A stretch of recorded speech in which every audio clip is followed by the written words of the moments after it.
Friggin' OneDrive. What is OneDrive doesn't even exist as far as I know. Like, because trying to get into it is like it's just like the ether. Trying to get into Fort there. Knox. Somewhere. It's hiding like that dude that lasted the longest in World War II. Yeah, it exists in theory, but not in reality, I think. Mm-hmm. Well, howdy. We did have to restart our recording because my microphone decided to not be the microphone that I wanted to use. So hopefully this works now. I am holding my microphone though, like a old-timey sportscaster. I love it. We should bring back the ASMR that we did in like the first few episodes. Hey, everyone, listen. Really? Hey guys, so this week we're gonna be talking. They're so wet. They're gonna be wet. We're gonna get not in the wet. Not in the wet one. Sorry, not that kind of ASMR. Whoops. There's a fine line between OnlyFans and ASMR, and sometimes it's crossed. Oh my god, like the girlfriend ASMRs. I used to fall asleep to like spa treatment ASMRs, and the person would just act like they were giving you like a facial. Swear to God, I could feel it. I felt like I was getting a facial and I would fall asleep every time. Hey, that's awesome. If it works, man. She would be like, all right, now I'm just going to check your eyes. But it would just be a flashlight going around the camera. And it would like hypnotize me. And I'm out. And I'm out. But I was so embarrassed of it. So I'd wait till Aiden would fall asleep. And then I would turn the volume down and be like, all right, time for me to go to sleep. And I would just be watching my weird ass ASMR eye doctor checkup. Shining a light in my face. That's great. I feel like that would absolutely like keep me awake. The light thing suddenly like same. For some reason it just like I don't know. It knocks you out. It knocks me out. Whatever does it for you. I listen to a lot of those like science for sleep things, but I also really I don't know why, but one of my obsessions is cave diving disasters, and I've watched a lot of Amanda hasn't experienced it yet. Hey, Amanda, prepare for Katie to interrupt you every 20 seconds. I thought you were just like getting some lotion, and I was like, that was a really funny noise for lotion. You can ASMR just too. Be like, talk about ASMR. Right. You gotta get. There we go. Usually the sound it makes is absolutely vile. It's when he slurps it back up is what's bad.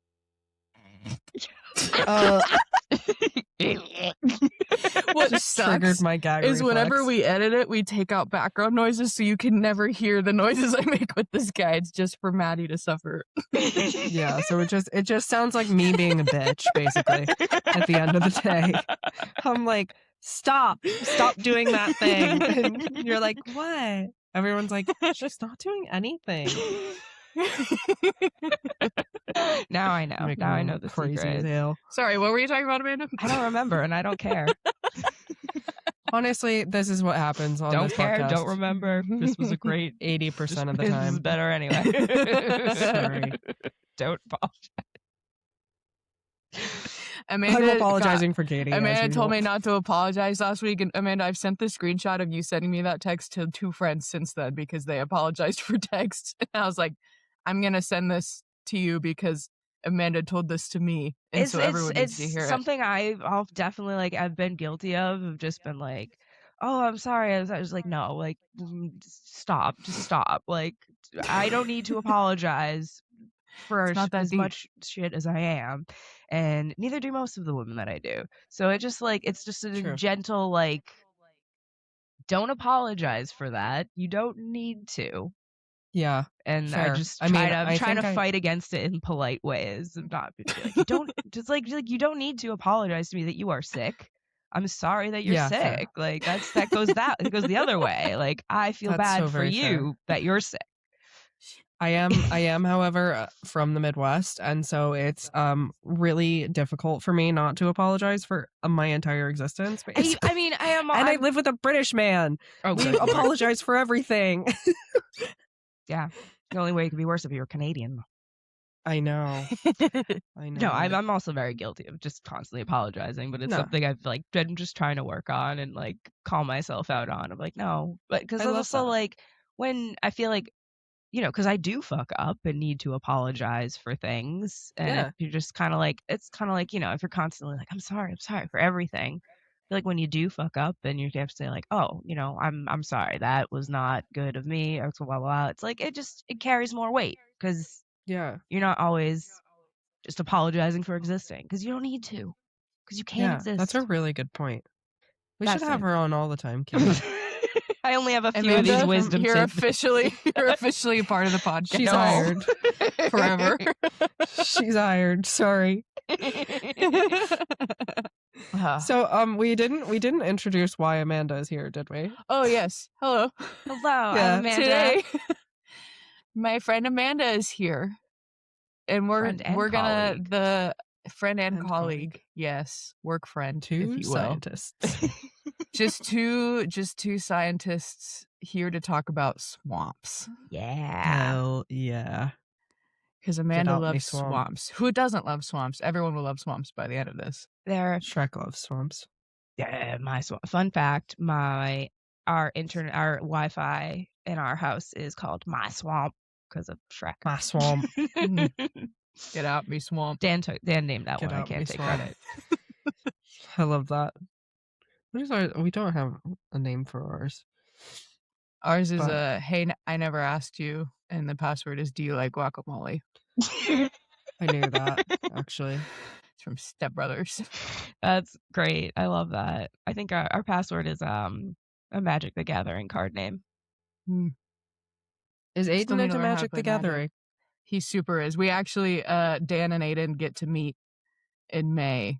We have another work friend's wedding, and we're honestly so excited for them to have a play date and for them to meet. They just it's just so many things that Katie mentioned. Like I'm almost more excited for that than I am of like meeting my coworkers in person for the first time ever. I'm like, oh my god, but Dan and Aiden. Well, because I know we're friends, but I'm excited because like they really do, like they have so much in common and like so many like the same like nerdy little hobbies, and I'm just like, no, you don't, because like I definitely get like Dan's not the most excited to come to a wedding where he doesn't know a single other person. Like he's not as excited as I am about it.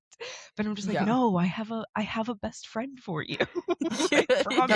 Don't worry. You're not gonna want to leave by the end of the weekend. Right? Yeah, exactly. Like, don't worry, it's gonna be good. Aiden's everyone's best friend. He's just I'm excited to meet Aiden too, because I also have a lot of these same hobbies as Dan. Like, but I just like, sure. Yeah. Yeah, I'm in the minority of not knowing how to play Magic. At this point, I probably should. It's really confusing. Either. Like, I don't blame you. He just got me into Pokemon, so I'm really into Pokemon right now. And I don't know when I don't know that will ever end. I also made a friend at the eye doctor because he also liked Pokemon. Aww. He helped me get my glasses. And somehow Pokemon came up. He was talking shit about someone. He was like, they look like they didn't even know who the original Pokemon were. And I was like, I'm so into Pokemon right now. I just got into it. And he said that he started with Pokemon Go and then just never stopped. It is into it now. And then at the end of like paying for my glasses and everything, I was about to leave. And he was like, so this was fun hanging out. I feel like we should all maybe we should be friends outside of here. I was like, do you want to play Pokemon together? We also bonded about, I told him that Aiden and I got married technically in the Subaru parking lot to honor my bisexual side. And he said as if it's part his of your girlfriend heritage. is bisexual and he should do that too. Oh, yeah. The trend continues. At least bisexual women there, you know. Yeah. And he's like, she's looking for a new car. And I said, buy her a new car. Have it come with a little ring on top. There you go. Buy her a Subaru. Yeah. To honor her bisexual heritage. Exactly. Her ancestors. The ancestors. Those who walked so I could run. Into the arms of a straight man. into the arms of a quirky straight man. We love it. I mean, my husband's bi. We're together. We make up one gay and one straight. I love it. That's the dream. It's good. It's incredible. We get the whole thing. We got it all. Katie, is there any notes that you had today? Yeah, there is one. Okay. It starts with, I think I was born to be a communist. but okay. I could be interpreting communism wrong, so I'll tell you why I said this. Okay. I think this might I said because when I was a wee child, I stole like $100 out of Chris's, my brother's piggy bank. And my thought process was that he had saved up that so that he could share it with me because I didn't have any money. Oh, I said nighttime thought at 11:38 p.m. also after taking shots with Mac and Addie to celebrate Mac passing boards. So,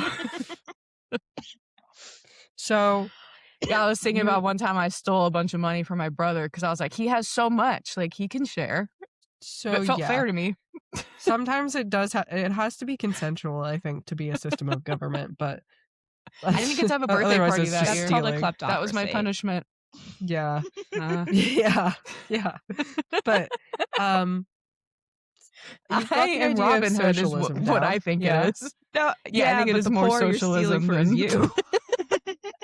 Yeah, you're stealing. And my punishment that year was I didn't didn't get to have a birthday party, and I also didn't get to keep the money. So was it worth it? Yeah, because Chris was wondering why $100 was missing from his piggy bank. Oh, you were like, "What?" And I was like, "That's so crazy! I'll help you look for it." So we were all going around looking for it, and then obviously I knew where it was. I didn't even put it in my room. I put it in this little like cabinet on the stairs, like on the middle landing of our stairs. And so I opened it up and was like, look, I found all of it. And my mom was like, so you put it, like you took it? And I was like, no, I just found it. It was here. And Chris was like, I did not put that there. And then I did not get to have my birthday party that year. My brilliant plan foiled. Yeah. Real bummer. I assume it was around your birthday because your parents were like, what the hell kind of punishment do we do for this? I don't know. Yeah. She literally I remember I wrote them a letter and said, I just hope that I looked up my Bill of Rights and I was like, the punishment has to fit the crime. I used to write my parents a lot of letters when I was in trouble because I didn't like confrontation, but I'm a good writer. That's smart. I just cried and I didn't write it. I just cried a lot when I got in trouble. Yeah, same. If I cried though, they would say that's not helping anything. Or is that helping make the situation better? And therapy so I wrote letters. Tool. It is, and I love it so much. Yeah, no, I would just cry and they would be like, why are you overreacting? And I'd be like, 'cause I'm a small child in trouble and you raised me Catholic, so I'm terrified that this means I'm burning in hell. Oh, yeah. Yep. Yeah. And that's now I have load-bearing anxiety, so. Load-bearing anxiety is a great way to put it. I'm going to use that phrase from now on. That's incredible. I mean, I'm working on not doing it, but like, no, I literally had that conversation like early on in therapy because my anxiety is such a thing, and I'm like, but I'm definitely like, but I feel like it's why I'm alive. Like, I feel like it keeps me alive because I'm so anxious, and I'm like, I'm ready. And she's like, it really doesn't though. She's like, that's not. You shouldn't need that. Yeah, exactly. I'm just like, I don't know. I feel like if I'm not just like kind of worrying about things, I'm gonna be like, I'm just gonna forget about everything and not get things done. She's like, that's not no. And then she made me like, well, what happens when you get really anxious? And I described it to her, and she's like, okay, what happens when you don't get things done that you need to get done? And I described the exact same feelings, and she was like, okay, see, this is what you're doing here. You just fucking do it. Don't fucking worry. I'm like, oh man. Yeah. But yeah, load-bearing anxiety. Load-bearing anxiety. I love it. I love that. I had a meeting with my psychiatrist recently. That's the doctor one, right? They're the ones that can give you the one the that drugs. gives me my meds. Yes. Yeah. The one that. And I was like, so I told her that I had stopped taking my Adderall for a while because I got scared of it. And then my anxiety came back really bad. And she was like, well, it's good to take breaks to figure that out if you're feeling that way. But I guess now we do know that it helps your anxiety. She's like, the whole theme of the call, all right, learning experiences. Yeah. She's like, so what have we learned? We've learned a lot. I have that. Since I am also I meds. take Concerta for my ADHD, and I don't know if it was the same where like you are, Katie, but there's like shortages and stuff up here. Like it was a struggle to get ADHD meds for a while. I've been pretty lucky somehow. It's been okay for the past year, but like a couple of years ago, it was like, especially like around the end of summer when school would start back up, like I now get my meds in a town like 2 towns over from where I live. It's only like 15 minutes, but still like, because for so long none of the pharmacies in my city had it in stock, and my prescriber never bothered to tell me the link between like if you suddenly stop taking ADHD meds, it can make your like anxiety absolutely skyrocket as like a side effect. My therapist told me that, and I'm like, wow, this would have been great to hear from the woman who gave me these. Yeah, no, my therapist tells me so, like, I get so much more information from her. Yeah. Oh yeah. Yeah, I mean, well, my prescribers, I just talk to her like every 3 months, and I'm just like, yeah, I'm still sad, still having trouble focusing, stay on the meds. That's literally what I do when I go to the psychiatrist. Mine's like every 6 months, but it's also in Spanish, and so I just like have to relook up the same vocabulary every 6 months. Oh, is it med taking time? Oh, have you not taken? Okay, everyone take your meds. Well, it's morning here. For God's sake. Yeah, true. It is morning there. I was like, honestly, God damn. damn. I need to do it, so might as well. But yeah, every 6 months I have to tell Paula that I'm doing okay in Spanish. But that I still, can you please still prescribe me Xanax, please? And she's like, cool. All right. We've all taken our medicine today. Good job, team. 2 more. Okay. Got 2 more. Oh, I take them all at once. I want to try to get off of the Wellbutrin. Well, the Adderall is like a one that floats, and so that doesn't go down the same way as my other 2 that sink. Does that make sense? Yeah, no, I know what you mean. I've had ones like that. Yeah, because they just like it's floats? The capsule that's like when you go, the capsule. So when you go to swallow it, like Aiden actually taught me that it's easier to swallow those if you put your head forward.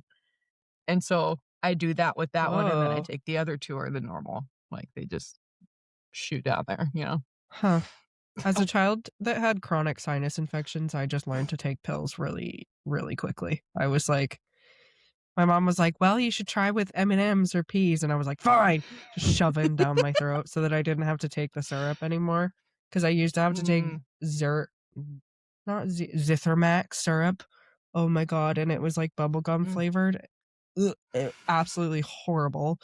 Like every time triggered my gag reflex. So I was like, by the time I was like 7 years old, I was like, I will be taking the pill for him. Thank you very much, doctor. Walking in on my own at 7 years old. Chronic sinus infections. The hard way. Dan, they were like, yeah, you can try to eat that pill if you want. I don't and then I tried and it was gross. I remember when they stopped, because I was a chronic strep kid, and when they started giving me the pills for the amoxicillin, because it was the opposite, because in my opinion, I loved the way liquid amoxicillin tasted. The amoxicillin liquid, it was like really freaking good. That is a chef's kiss of a cough syrup. So flavor. I definitely didn't want to stop taking that. Like, I wish I could still get that. Like, honestly, it's so. Why was it good. creamy? Like, why did it actually taste really good? Yeah. I don't know if I've had it. I liked Pepto-Bismol. Ooh.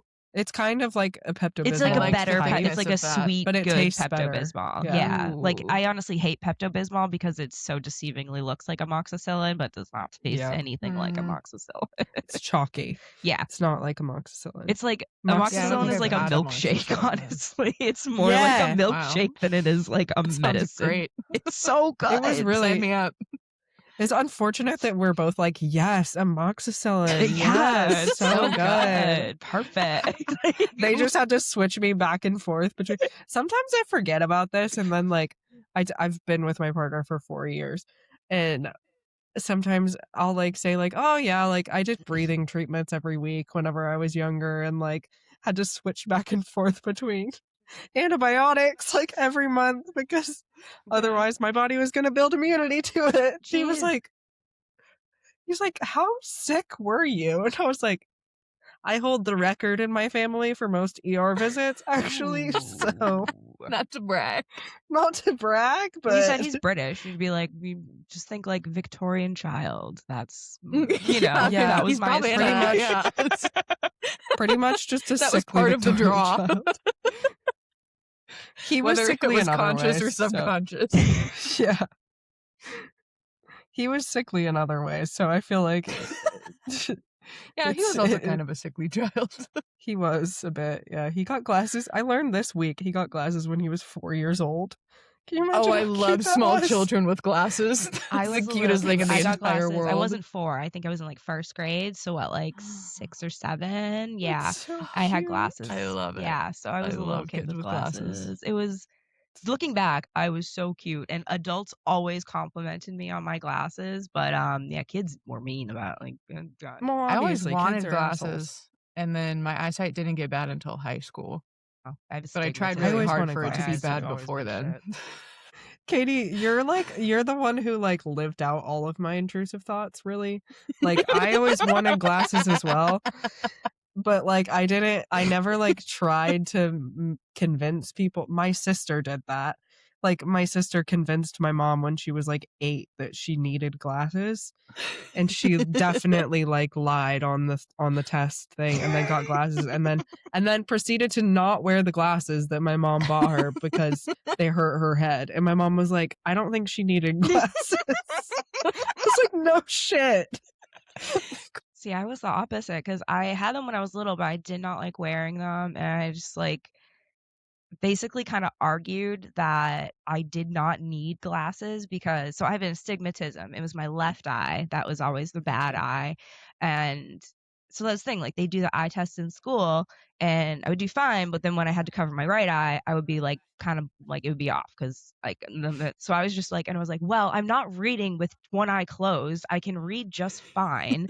Like so Like, I it's argued fine. against it and they like the doc like they listened to me and everything. Like, okay, yeah, like and I guess like it's like really not that bad. Like, yeah, she can see perfectly fine with both eyes. So they didn't give me until I went to college. And funny around my time, my mom got a job working as like an eye doctor assistant, like technician, the person like takes like this she was a scribe, that was her job, so like take the notes and everything. Once my mom started working for a fucking eye doctor, everybody in the family got glasses. Like straight up. Like I'm like, get appointments, get It's like, glasses. you get a pair, you get a pair, you get a Exactly. pair. Yep. It's like Oprah for glasses. I Pretty had much. those the nighttime contacts, the Ortho K contacts that you wear at Oh, I night and they remember like that. reshape your cornea and then you can see for a few days. But I guess my eyes are like a weird shape because it took about a year for them to get them just to sit right on my eyes. Like it would only work on one eye and then the other eye would be kind of blurry. And then I also hated them because they're hard lenses, and I feel like I didn't dream as well when I had them in because I was too aware that I had contacts in my eyes, and I love dreaming. And so I wouldn't wear them because Famously. I was like, if I can't dream, then these are not worth it. And so then I've just been wearing glasses. And then I finally got some soft contacts that I wear sometimes when I don't want to wear glasses. But I love my glasses, and I just got new glasses. I've never Not done these, contacts. I think I've never worn contacts. I've never even worn like color contacts. Yeah. Like I don't like the idea of that, so I've never done it. I always thought And color I don't need contacts it. would be fun. I wanted to make my eyes purple. Wouldn't Yeah, that be cool? Purple yeah, eyes. it would be cool. Purple eyes. I like the ones Or, where you like, have really all blue. white. That's what I would do. I would just do the all Like white. yeah. Oh, yeah. Or the, like, snake eyes ones. Ugh, those ones are scary.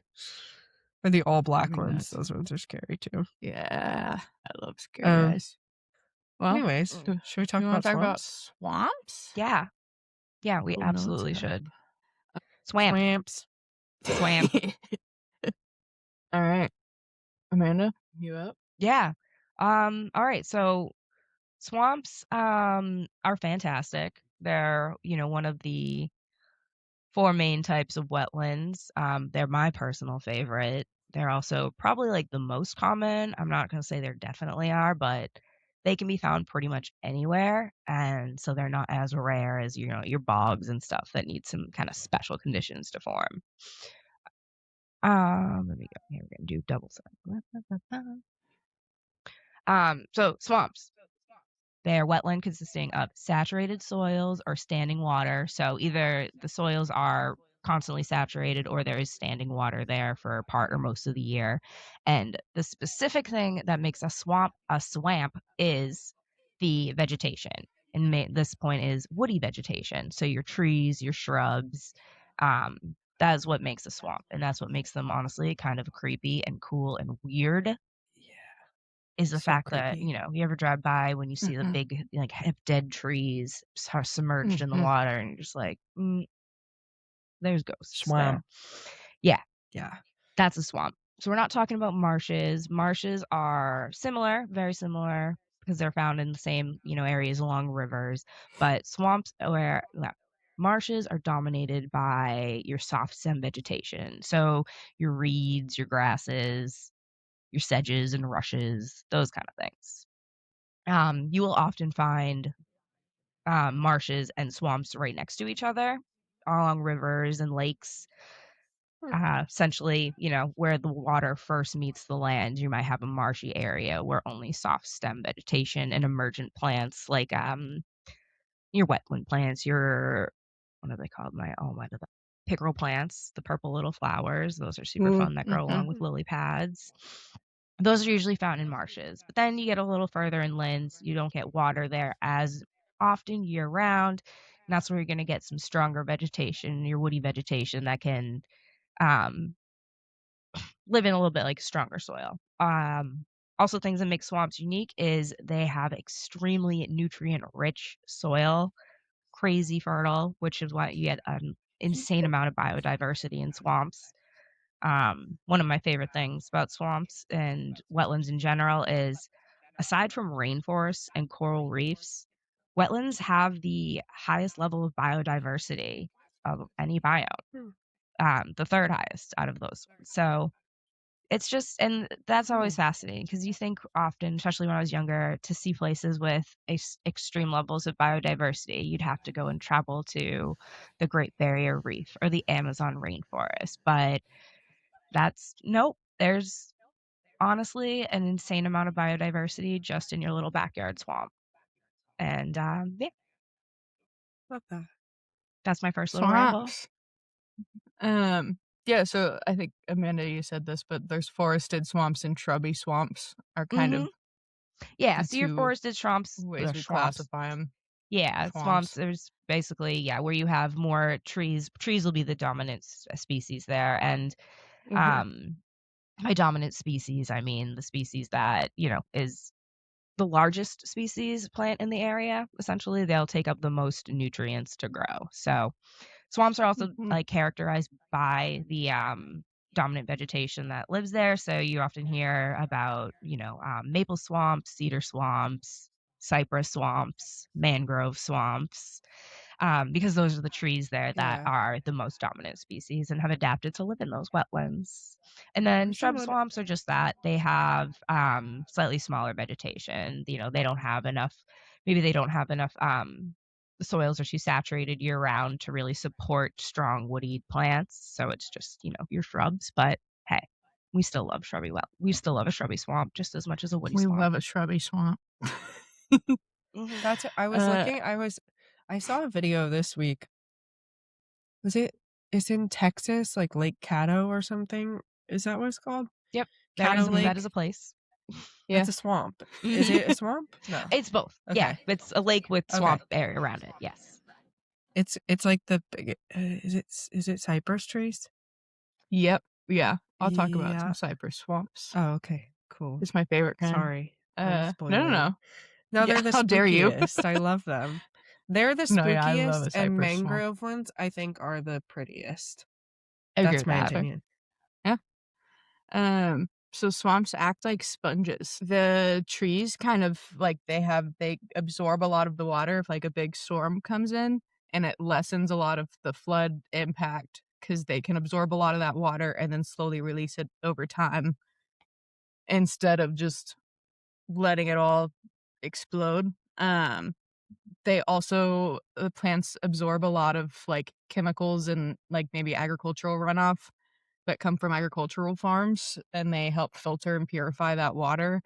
And then they also act as shields. So for when big weather comes in or like big waves, big tides, mangrove swamps will help protect the Right. land, and they stop a lot of coastal erosion from happening.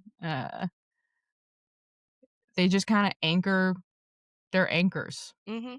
anchors for the ground They are. in wet They're places. honestly one of the hugest, um, what's the word? But it's basically flood assistance that we have, and it's all Hmm. natural. Um, especially in the tropics and subtropic areas where you get coastal Hmm. swamps, and obviously, hurricanes a lot more often. Swamps do an amazing job at protecting storm surges along the coast. So when you have those huge storm surges coming in and you have your marsh and your swamp inland more, as you have all these waves battering in, like Katie said, the swamps are going to act kind of like a sponge. They're going to absorb that energy and absorb the water there. So you're going to have a significantly So less cool. risk of flooding. Hmm. And as Katie said, yeah, they also can help, they filter out nutrients and so things like that. Like if you have agricultural runoff coming, instead of going directly into a river or a lake, it's going to go into a swamp first. And those, toxic materials, which it's not great that they're going to be infecting the swamp, but they're going to get, sunk in there first before heading directly into a river, which may lead to drinking water. And, Yeah. so it's essentially a way to you know, um, concentrate pollution in a way as opposed to just Yeah. Hmm. having it spread everywhere. They're super duper important. We need to take care of them. They're honestly they're already and helping so much. So we just need to leave them be and let them do their thing. Um, and also, yeah, it's one of my favorite little notes about wetlands is they're often referred to as Earth's kidneys. And it's That's what I because, was gonna yeah, say. they really, Like, because it's like they a do. Hmm. filter. Exactly. It just can help filter out all these toxins and bad stuff before they can go into our drinking water. Or, even if you want to take the human element out of it, just the larger habitat for other like flora and fauna, Yeah. it's keeping it Hmm. there. And it can get locked up in the soils there for a long time and really not affect much. Hmm. Save the wetlands. Yeah. Okay. So how do swamps form? So as I kind of touched on, they form along rivers, lakes, Hmm. basically in lowland forested areas, um, where the soils can like remain saturated. Um, Hmm. they're usually mostly fed by the river and lake water. However, they do use like rainfall to maintain their levels as well. Beavers, as Katie noted here, I'll let you touch on that, Katie, but they're little civil engineers doing their things. Yeah, we love beavers. Yeah. I think I said there was an episode recently too where I also mentioned beavers. But yeah, Yeah. beavers can cause wetlands to form. That lake in Texas, that wasn't beaver caused, but that's an example of a wetland or a swamp forming along a lake. Hmm. Is the one in Texas that you were talking about, Caddo Lake? Ah, Is that what you yeah, said? yeah. Cattle Lake, yep. Um, yeah, beavers. They Beavers. build a dam and you get a wetland out of it. Or like a pond. I mean, it's not always a wetland, but Yeah, there was actually diverge here. Sorry for a second. There was a fun story. I want to say it was either in New Hampshire or Massachusetts, maybe Vermont, where a town had been working on it's like essentially a civil works project to build a small dam in an area, and they had spent about 2 years on it. It was probably going to be like a $5 million project. Damn beavers just over like a couple of days built a dam in the spot because they had also, you know, spent a ton of money researching like, all right, where would be the best area to put this dam on this river? Where should the beavers went and they put it in the spot where the team, like the researchers had basically said, like, this will be the most spot. The beavers went and did it. They just went and did it. Like, they like locked off the area. The beaver's like, move in, boys. Come on. like, they just, and like Got a just dam to genuinely build. just like, yeah, kind of made their whole like this town's civil engineering I love department look like chumps. They like honestly though did it for free. So I mean, yeah, they should, everybody, all those taxpayers should get like a little refund for that. Like, civil engineers of the people. Yeah. Someone yeah, start paying a beaver. honestly, Imagine a beaver signing off on construction drawings. Just slapping it with the tail. Slap it with the, yeah. Just, I love it. it's so cute. I would vote for a beaver for city planner. Same. Any day. We've gotten to that point. Yeah. I love beavers. Like, Actually, yeah, that sounds good. I follow a ridiculous amount of beavers on Instagram. Amanda, you can come back for the episode on beavers. I was gonna say, if you guys ever do one of those, it's because I mean, I just what Macy also texted me about beavers recently. what other She was animals catching are up. genuinely just doing like high level engineering? Yeah. Like, come on, Yeah, like, none, it's bonkers. honestly. It really is. It's just, it's fascinating. They've got a job to do. Mm-hmm. Yeah. Mm-hmm. So yeah, beavers help wetlands form, or swamps. So with swamps, the water kind of flows into them, but there's not really an outlet for the water to flow back out outside of like evaporation, but there's enough flowing in that it doesn't keep them dry. That's how they get wet. Yep, that's how they get wet. It's And they wetland. stay wet. Yeah, and so the water flows in and brings in organic material and stuff that settles, and then it starts decomposing, and that's kind of where the food chain begins, because then you have your decomposers coming in to help decompose all the little materials, and then you have your animals that eat the decomposers like fish and amphibians, and then you have your insects, and it just, the chain grows from there. Yep, and that's really the start of what makes that biodiversity there explode is, you know, you get this super nutrient rich soil full of decomposers, you get intense amount of plant life, which then attracts all your other critters eating the plant life. It's going to attract your predators. It's just a beautiful food web that it creates. It's like a cul-de-sac. Yeah, it's like a food, a cul-de-sac an buffet. animal cul-de-sac, a nature's cul-de-sac is a swamp. Yeah, I Nature's mean, I cul-de-sac. like honestly kind of talked like a little bit about that vibe when I talk about my little backyard swamp later down the line. Because yeah, it was genuinely just like a little wind in the willows oasis kind of like Aw. friendship area with animals So and delight. sweet. Like, It's like over the hedge. yeah. So kind of Yeah. what that reminds me of. Bunnies eating blueberries off bushes and scampering around, and birds and spring Wow. peepers singing, like just kind of forest magic. So sweet. It's like Snow Don't cry, White. Katie. It's okay. I know it's She would, beautiful, though. I just but really love, you really just She would order actually Snow cry White. at something like that. For real. You're joking, but she would actually cry at that. I do cry often. I cry all the time. It's a great thing. I love being a Crying is crier. great. Speaking of crying, where are swamps found? Everywhere. All continents except Everywhere. Antarctica. They're extremely widespread because, as we mentioned, they really can form anywhere there's, you know, water around, lakes, even small ponds. They can form by there along little streams and creeks. You can have a tiny little creek that's got swamp area around it. So they can form most often in the higher latitudes. They're going to be freshwater swamps inland, like up in, you know, the Northeast, this area. We don't see a lot of forested swamps on the coast. That's more going to be marshes. But in the subtropics and tropics, you do get saltwater swamps, like the mangrove swamps that we that are just, they're gorgeous and super special little habitats that yeah, we'll talk about as well. So yeah, you really can find them pretty much anywhere.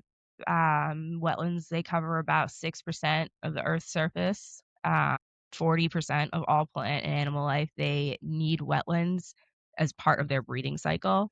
whether it's their, they lay their eggs in water or their young develop partially in water. Wetlands and swamps specifically are so, so, so, so important supporting species on Earth, not just humans. So we're like the least important ones on this planet, if you ask my opinion. Yeah. And cause the most damage. Yeah, we're by far weird. the worst species that's been here. Yeah. For But sure.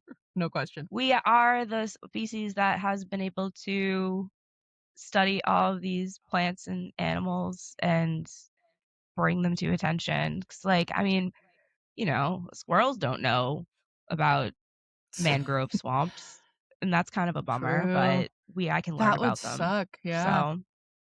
But hey, they don't have to do taxes, so it's a trade-off. True. It's a trade-off. Squirrels have never learned about a manatee, but they do have to. They do. Yeah. So we can study Don't have these to great do a tax. animals, which is a good thing that we do, but the rest is trash. Mm-hmm. Trash. It's all trash. So let's talk about some cool swamps. Yeah. And what lives in them. First, it's like we were just talking about mangrove swamps. Apparently mangrove swamps are a type of shrub swamp. Are mangrove shrubs? I don't They're a bit know. shrubby, but I mean, they're called mangrove trees, so I don't. Right? Let's real time fact check. Live learning. We do this often.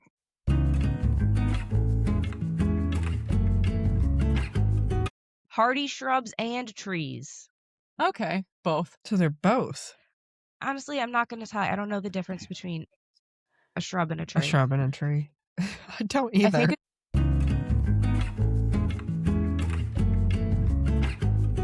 They are distinguished from trees by their multiple stems and shorter height. So there it is. I guess that does sound like a mangrove to me. So I guess maybe it can be because a tree can be like a very mature, like a shrub, maybe. Yeah.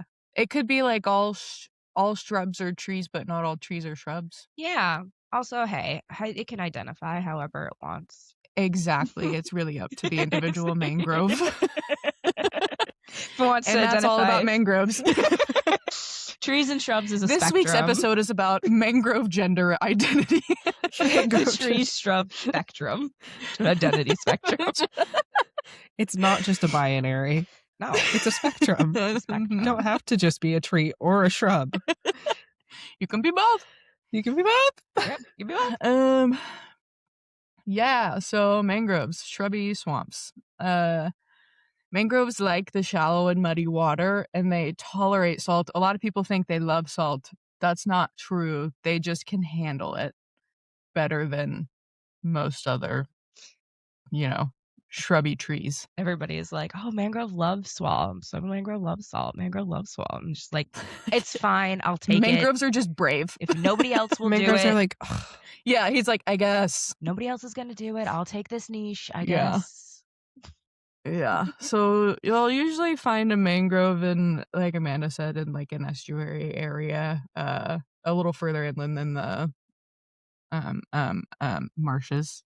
That's what you said? Yeah. Yes.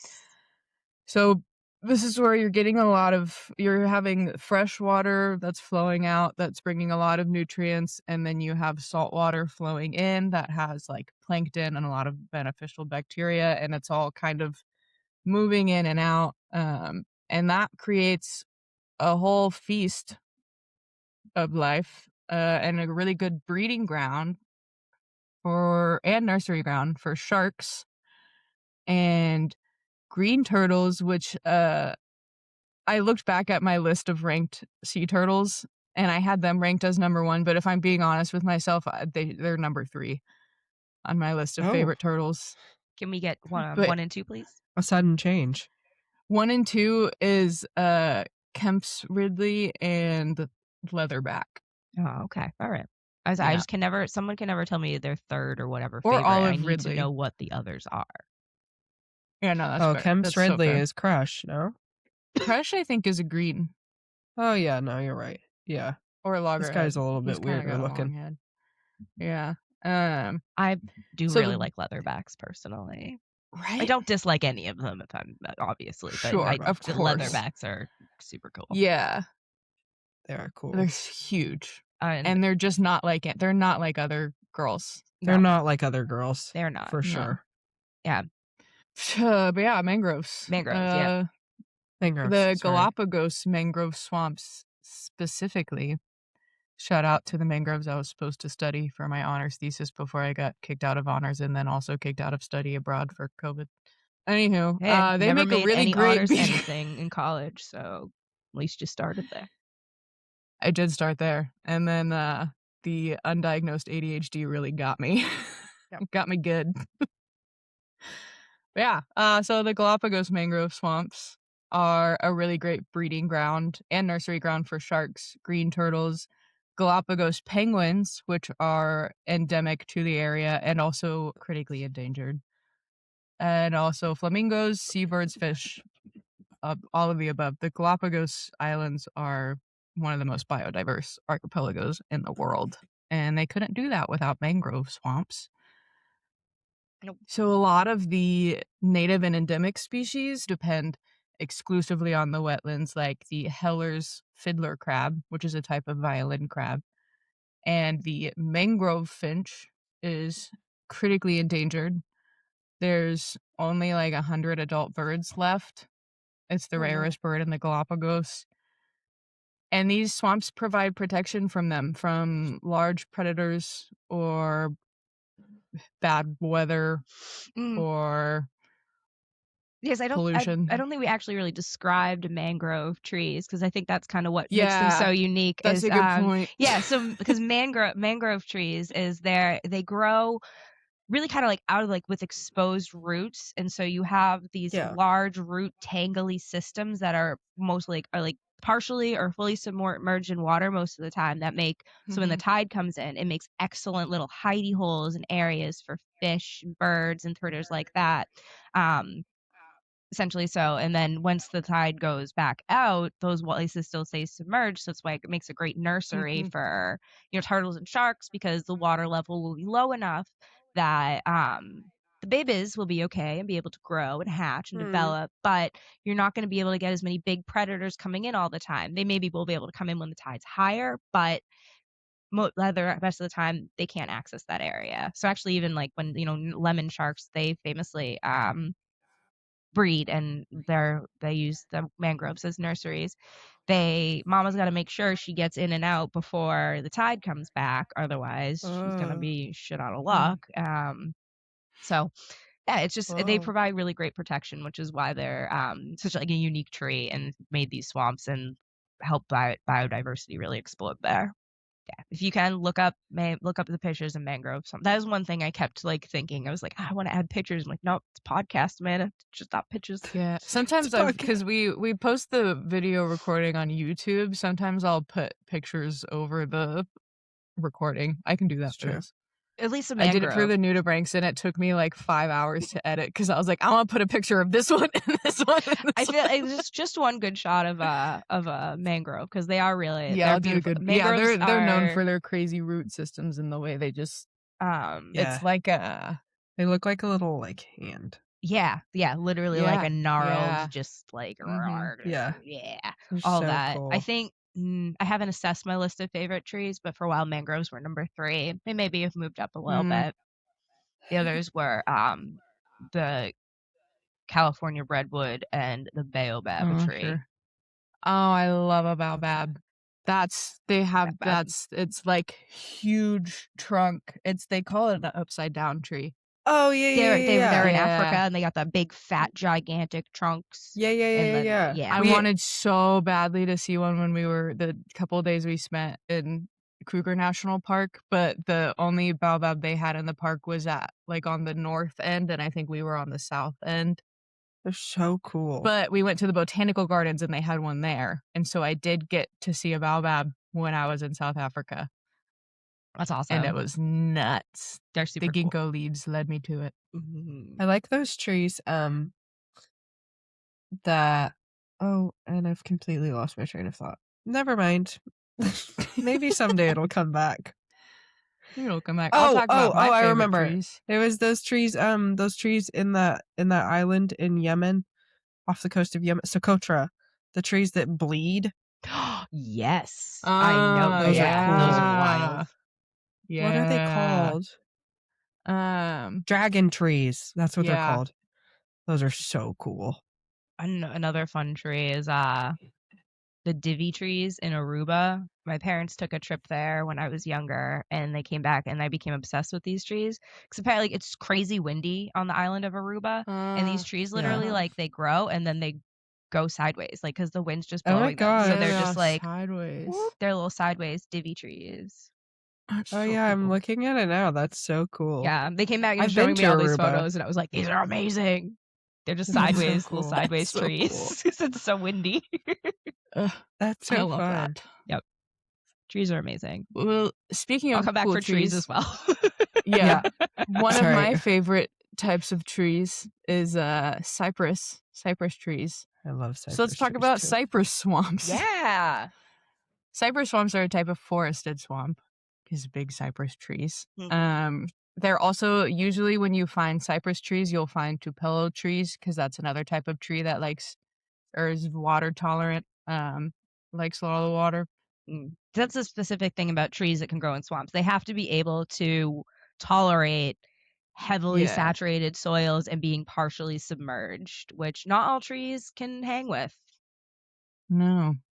So something about cypress trees is you're gonna see their trunks fan out quite a bit at the bottom. And that just fascinates me when they just get huge at the bottom. Tupelo trees specifically get very narrow.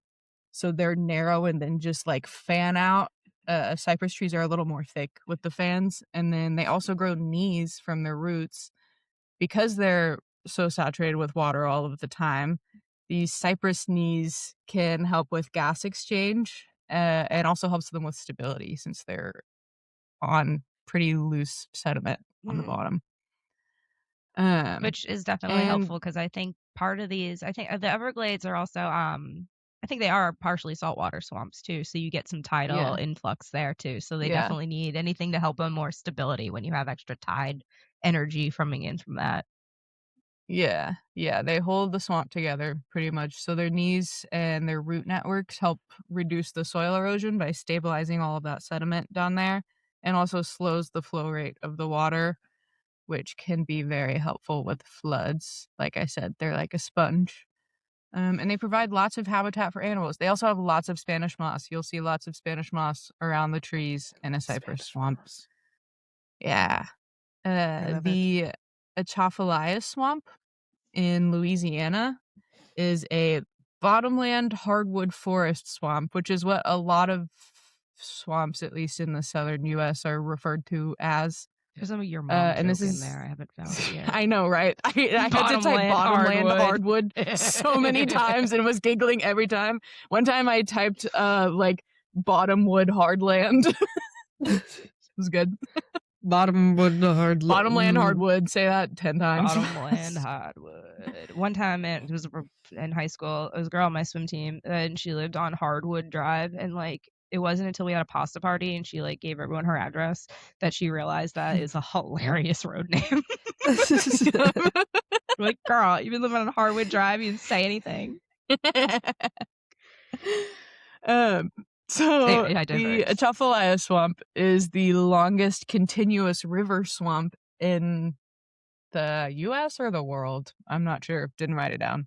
Well, the U.S. is pretty big. It could count, probably. Just the longest. The longest. It's the U.S. What? Yeah. So it's just the longest river swamp in the U.S. Okay. I confused myself, but now I'm caught up. Okay. Cool. We're good.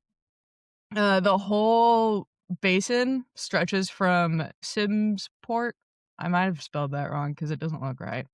In Louisiana, and then 140 miles south all the way down to the Gulf of Mexico. And then the cypress swamps are the middle chunk of it, along the middle chunk.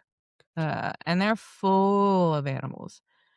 So there's like 65 different species of reptiles and amphibians, 250 for more known species of birds. This area supports like half of the country's migratory fowl. They got things like wood storks, spoonbills, which its bill looks exactly like it sounds.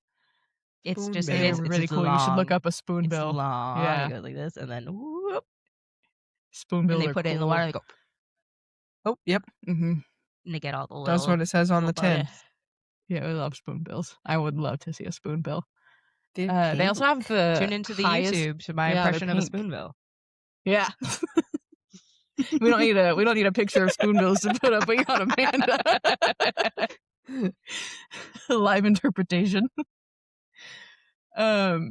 This swamp also has the highest concentration of bald eagles in the south central United States, which is kind of a niche brag because that's a very specific area. Yeah. Yeah. Also, less But of it's a the brag. largest concentration for right there. Also, less of a brag because the bald eagles are. Shout out to the Endangered Species Act for conservation and protecting species because I believe bald eagles are actually no longer considered endangered. Their populations have bounced back. Hell yeah. It's a success of their protection. A win for America. Yeah. Go Eagles. For once. Yeah, we see them all the time up here now. It's crazy. We have I think we never had them growing up, but we'll see them up in Maine. There's a bald eagle's nest near where my parents live on the lake that we go and check out. It's so cool. One time I was there on 4th of July and we were sitting by the lake and straight up a bald eagle swooped down and grabbed a fish out of the lake right in front of us, and I was just like, in this very moment, I feel proud to be American. In this moment and no others. Yeah, like on 4th of July. It's like when you watch the Olympics. Yeah, that's it's crazy. Like, watching. There's like a few times. It's like when you're watching the Olympics, when you see a bald eagle. When you see a bald eagle snatch a fish out of a lake on 4th of July. Yeah, on 4th of July. You're like, yeah, America. Yep. Mm-hmm. Love that. Yeah. So they have a lot of bald eagles right there. And which they are the beautiful animals. Right there. They're gorgeous. They are. They're very, very, very pretty. I love a very majestic. Yeah. Until they look at you straight on, and then they look stupid. And then you're like, moving from the big birds to the little guys, in the whole basin of the Atchafalaya swamp, not just the swamp, but the whole basin area, they harvest almost 22 million pounds of crawfish every year. 22 million. It's a lot of crawfish. Dang. That's so much. And I've Did never I tell had you about Louisiana? They're eating a lot of crawfish. Oh, I had my first crawfish a few years ago. I've never had one. I feel like it's part of initiation into being a Southern woman. Yeah. No, I've never had one. A crawfish boil. I've never had one, but I did see one. Did I tell you about this, Katie? I saw one walking So, Amanda, we live in a city where basically there used to be a river that like went around the city center, but they drained it and it turned it into a park. So it's like a massive 10-kilometer or 17-kilometer green space that like wraps around the city now. Ooh. Which is really cool. Yeah. But one time we were walking in it and I saw a crawfish walking on the sidewalk. And I was like, is anyone else seeing this, or am I like losing my having a moment? He literally was to enjoy the new trails as well. I was like, am I having a senior moment, or is that a crawfish? Look, I took a picture. He was just walking around. He was like walking around, and me and Ashen were like, what the hell is that? Like, does anyone else see that? What's it called, like in promenade? Is a crawfish he was not having allowed a to promenade. He was having his 8 a.m. promenade. Oh man. Yes. One time I was in a car with a couple of friends, and we were going through the Dunkin' Donuts drive-thru, and I was driving, and a raccoon ran from the dumpster across into the bushes with a donut in its mouth. And I was the only one that saw it, and like no one believed me. And they're like, "No, that didn't." I was like, "No, I swear to God, why don't I have a dash cam for this moment?" You're like, Caitlin had a real life rat pizza moment. I think recently, didn't she? Yeah. Randomly at work, she just texted, "Oh my God, there's a squirrel eating pizza on my deck." And yeah, there's a squirrel. A squirrel eating a piece of pizza. Yeah, our coworker. haven't He's had having a many lunch moments like that. break. I saw some Sue crows him. munching on Right? some Cheetos in my neighborhood a few months ago. That seems right for a crow, though. I mean, I Yeah. honestly do think if any bird was going to do that, it would be a crow. Yeah. But yeah, I one Yeah. time saw a crawfish on its way to work. That's So- that's amazing. A crawfish I on It his was daily commuting commute. with everyone I else. feel like depending on what I had to do that day, I would have followed it. I know. Like if I, had a think free it day, was I'd be like, I want to see where he's going. I know. There's like some like little like pools sort of in there, like little like streams sort of in there. So I feel like that's maybe where he was. But I was like, I didn't even know they had crawfish in Spain. Like I just did not Yeah. occur to me. Like Never would at have all. We'll do guessed. another episode on crawfish. I guess we should. Yeah. I know a lot about lobsters being from New England, so if we could loop those Sure. in, I can definitely contribute. We but- could do a crustacean episode. Oh, what's the What's the thing where everything turns into crabs eventually? I think it's yeah. It's I know what you're talking about because it's in my it's in my notes to be something to cover. Animorphs. Everything is crabs. Dude, my brother was Hear me obsessed out. with those books when we were younger, and I never Yeah. read them, but I would always go into his room and I would just like look at the art picture where they would You just morph, gotta look at the picture. and I would just 'Cause stare at them for hours and be like, I was gonna say I didn't read it either, but I just like stared at the covers like for Yeah. ages when I was in elementary Same. school. But yeah, there's a thing where essentially like crab is the perfect evolutionary form, and so all things evolve towards crab. A lot of things evolve. There's also the movie The Lobster. You seen that? Yes, no, I did. Yorgos I asked Maddie Lanthimos about makes that me last week. bothers me. I'm afraid to watch his movies because they're gonna make me go, oh. That's fair. Great movie. I though. watched it think. with Oshin and his mom. I liked it. They were both a little weirded out. I said, I thought it Yeah, was it's one good. of those that like it's weird, but like I like a weird movie. Yeah, I do too. I just love Yeah, lobsters. Yeah, so if I you don't want want any to ruin crawfish, lobsters head for down me. to. If you want lobsters, head up north. If you want crawfish, head down south, specifically to the Atchafalaya swamp area. We do Yeah, have they've got crawfish plenty. up 22 million here. pounds of I've it. caught a crawfish, but we Oh. don't eat But them. like, if you have lobster, why crawfish? Precisely. If lobster, why crawfish? If Yeah. lobster, why question. crawfish? Yeah. We have lobster we pull out of the ocean in buckets and like 4 crawfish in all of New Hampshire. On the larger end of the crawfish spectrum, not on the crawfish spectrum, we have alligators.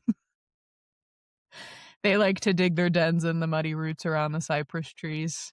Of course they do. And then also back to the kind of circle of life here, insects live on the trees and those feed the birds and also the fish and the frogs.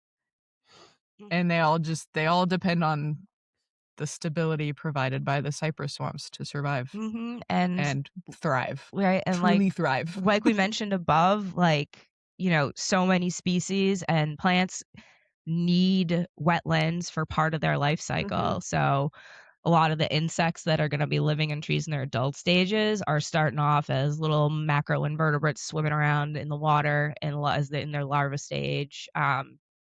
Frogs famously start off as tadpoles. They're fully aquatic before they can go off onto the land. So they're so very crucial. And as much as we do not like mosquitoes and all that jazz, they are crucial. They are crucial for our environment. They are crucial for the food web. Without those annoying ass bugs, it all falls apart. Ugh, damn it. But along with the mosquitoes, you get dragonflies and True. fireflies. Fireflies thrive in dragon. swamps And bats. Bats like to eat mosquitoes. bats. Yes. Oh man, I love watching. Love bats. Like I said, I Freaking love I had a bats. swamp in my Freaking bats. backyard growing up, and That's so cool. it was it's definitely it's part of my big part of my origin story because I grew up in the 90s where we were just outside, like, all right, you're home from Outside school, all the put on your time. outside clothes, go outside, get out of my house, it's nice out. Leave me alone. Pretty much. So we played in the swamp and we collected critters and specimens, and I smelled like skunk cabbage most of the time. Oof. Like, yeah. So, but along with that was our backyard was horrible for mosquitoes. Like, it wasn't even just like at dusk, it was all the time in the backyard. Like, we constantly had to be like spraying ourselves with bug spray, and I would still look like I had the chicken You just pox. bathed in DEET. Pretty much, yeah. Like, another, there you go, origin story as well. Probably partially why we had a meds break, you know. Who's to say? But might have been the DEET, might have been the amount of mosquito bites. Who's to say? Who's to say? Who cares? Who's to say? But we yeah. So along with that, but you know, again, one of my favorite things is, you know, once dusk came and you see the bats come out and swoop in, and oh man, sitting on the deck and watching the bats eat the mosquitoes was always great. And you cheer them on and be like, That yeah, is get fun. those little bastards. Love that. Yeah. What else about New England swamps? New England swamps. Well, I touched on this, the skunk cabbage. Skunk cabbage is one of the most underrated and disrespected plants, in my opinion, because they stink and people are like, they're just big and they smell bad. But like, they're really incredible. They're one of the first plants that pop out in this like first sign of, you know, warm weather and brighter days to come, because they're actually thermogenic, which means that they can raise the ambient air temperature around them. So they start growing when there is still snow and ice, because they can melt the surrounding snow and ice, breaking through that and popping out. And they grow in these like gnarly little, honestly, they look a little bit like a carnivorous pitcher plant at first, kind of that vibe, but they're not carnivorous plant. But like other plants that you don't find really in like the New England area that you kind of consider more as like a tropical plants is, you know, you get those giant flowers that smell like rotting meat that help to attract pollinators and things to them. Skunk cabbage is similar. They smell like skunk. Like they do. They have the little flower pods in the middle that has the little kind of like spore things, and they stink. So you could totally get away with like smoking weed around some skunk cabbage because no one's gonna question it. Yeah. I mean, some may even call weed skunk cabbage. I would have fully taken advantage of that in high school. Yeah. I didn't, honestly. I don't know why. Because it's like the perfect disguise. It's the skunk cabbage. I don't know, guys. One time in college, I just smell like skunk cabbage all the time. It's a dumb story. One time in college, my friend and I were smoking weed on the green, and there was always skunks on our campus. And the skunk just started walking up, and my friend, she leans over to me and she's like, he thinks he smells his brothers. The skunk is like, just it's like, he's like, friends? Like, was my first thought was Pepe Le Pew, like, oh, ladies, hello. He comes over all sexy. You smell so nice. You smell very sexy. It's just one so thing. Good. I think he smells his brothers. So dumb, so serious. Brothers. Yeah, but skunk, they really do, like, they really do smell bad, but that attracts, because they're coming out in early spring, they're also popping out when some early pollinators are out coming out, and so they provide, they provide, you know, early pollination, but those insects provide early pollination for the skunk cabbage. And then once the skunk cabbage starts growing more, it turns into this big thing with these massive, like prehistoric looking leaves that can be genuinely like the size of like a basketball around, which also, if you pick those leaves up and you break them, they skunk cabbage? stink. They also, the whole plant stinks, but they're beautiful and they're bright and green, and seeing them pop out, really, they look so cool. They look like aliens. Yeah, they're very bizarre. They're very bizarre. Like, they look like, are they related to corpse flowers at all? Because that's the vibe I'm getting. I don't know. They might be. They very well could be. I do not know. That's so cool. Don't know if I've ever even heard of thermogenic plants. I don't think I'd ever heard of it. No, I probably learned about it in my plant science class, but anything that I learned before I was medicated is not still in the dome. So yep. It didn't stick. That's so cool. Yeah. I guess that makes sense in New England because the ground needs to be warmed up. Yeah, essentially, Sounds a lot. because they do start growing when there's still snow on the ground too, but they can warm that area around it. I love that. They That's so also cool. And also, I guess Yeah. makes sense why we don't really need it down here because we don't get that much That's snow. true. Yeah, your ground isn't as like frozen as much of the year as us. So yeah, they can start popping out. So in there, yeah, it's always like, you know, one of the first signs of spring. I would get really excited when I'd see the skunk cabbage and crocuses. Very different vibes, but they're my spring is coming plants that I love. Yeah. Then also you get, you know, cinnamon ferns too, which grew a lot in my backyard swamp, which are just gorgeous. They would have those. They're called cinnamon ferns because once they're fully grown, they have like a big stem in the middle that literally looks like it's covered in like a cinnamony powder spore thing. Is that is that where all their like spores are? Because they're on there, but then they're also on the underneath of the leaves too. You get the little spore spots. I get freaked out by the spore spots underneath fern leaves. Either. But yeah, we used to I spent a lot of time and we used to collect the ferns and the skunk cabbage and make, you know, wishes potions. And also the little flower balls that would be in the early things, like those were like a goal. We'd get those and we crush them up and we'd make a potion. Such good potion material. We did. And but also I just wanted you to put in mind of how bad I smelled as a child. Sure, but you know, you came home every night. Your mom's like, ugh. Yeah. There was I don't know if I don't know if it was as much of a thing growing up with you, but we had I had specific like this drawer is out in public clothes. This drawer is backyard clothes. And as soon as I got home from school, I was always like, go and put on your upside clothes because Cindy Diamond was not spending money on me to get nice clothes to go to school for me to cover them in mud and skunk cabbage. Fair. That's fair. Yeah. Then also New England swamps, like I talked about, they're super wind in the willows vibes, honestly, between, you know, your ferns and your blueberry plants. Is where all the bunnies would hang out because, you know, you get heavy shrub covers in these areas. It makes perfect little hidey holes for them. It just, you know, blueberry plants, they thrive in the more acidic swamps that you can get with pine swamps up here. And yeah, just, you know, yeah, see bunnies eating blueberries and white-tailed deer hopping through the forest. It's just, it's very Disney princess at times. And then the less famous little critters that I also love that is just one of my favorite things is when you drive by a wetland in the warm weather is, you know, your spring peepers and your bullfrogs just being so loud and honestly horny trying to get laid. Honestly horny. Those damn horny frogs. But they sound gorgeous. And just the sound, like, you know, after it's just been dead quiet all winter and then you're driving and you hear those spring peepers. Oh my God, if it does not just like I love the sound of frogs. Make the seasonal depression melt away. And fireflies thrive in swamps. They're one of the insects that start their life cycle as an aquatic little larva. So they're often there. So you just genuinely get I put here in our notes the summer laser light show because I was honestly pretty stoned and just thinking about spring peepers and fireflies. Yeah, the other night we were both on at the same time taking notes, and I was like, "Do these comments make sense? I'm high." And she said, "Yeah, same."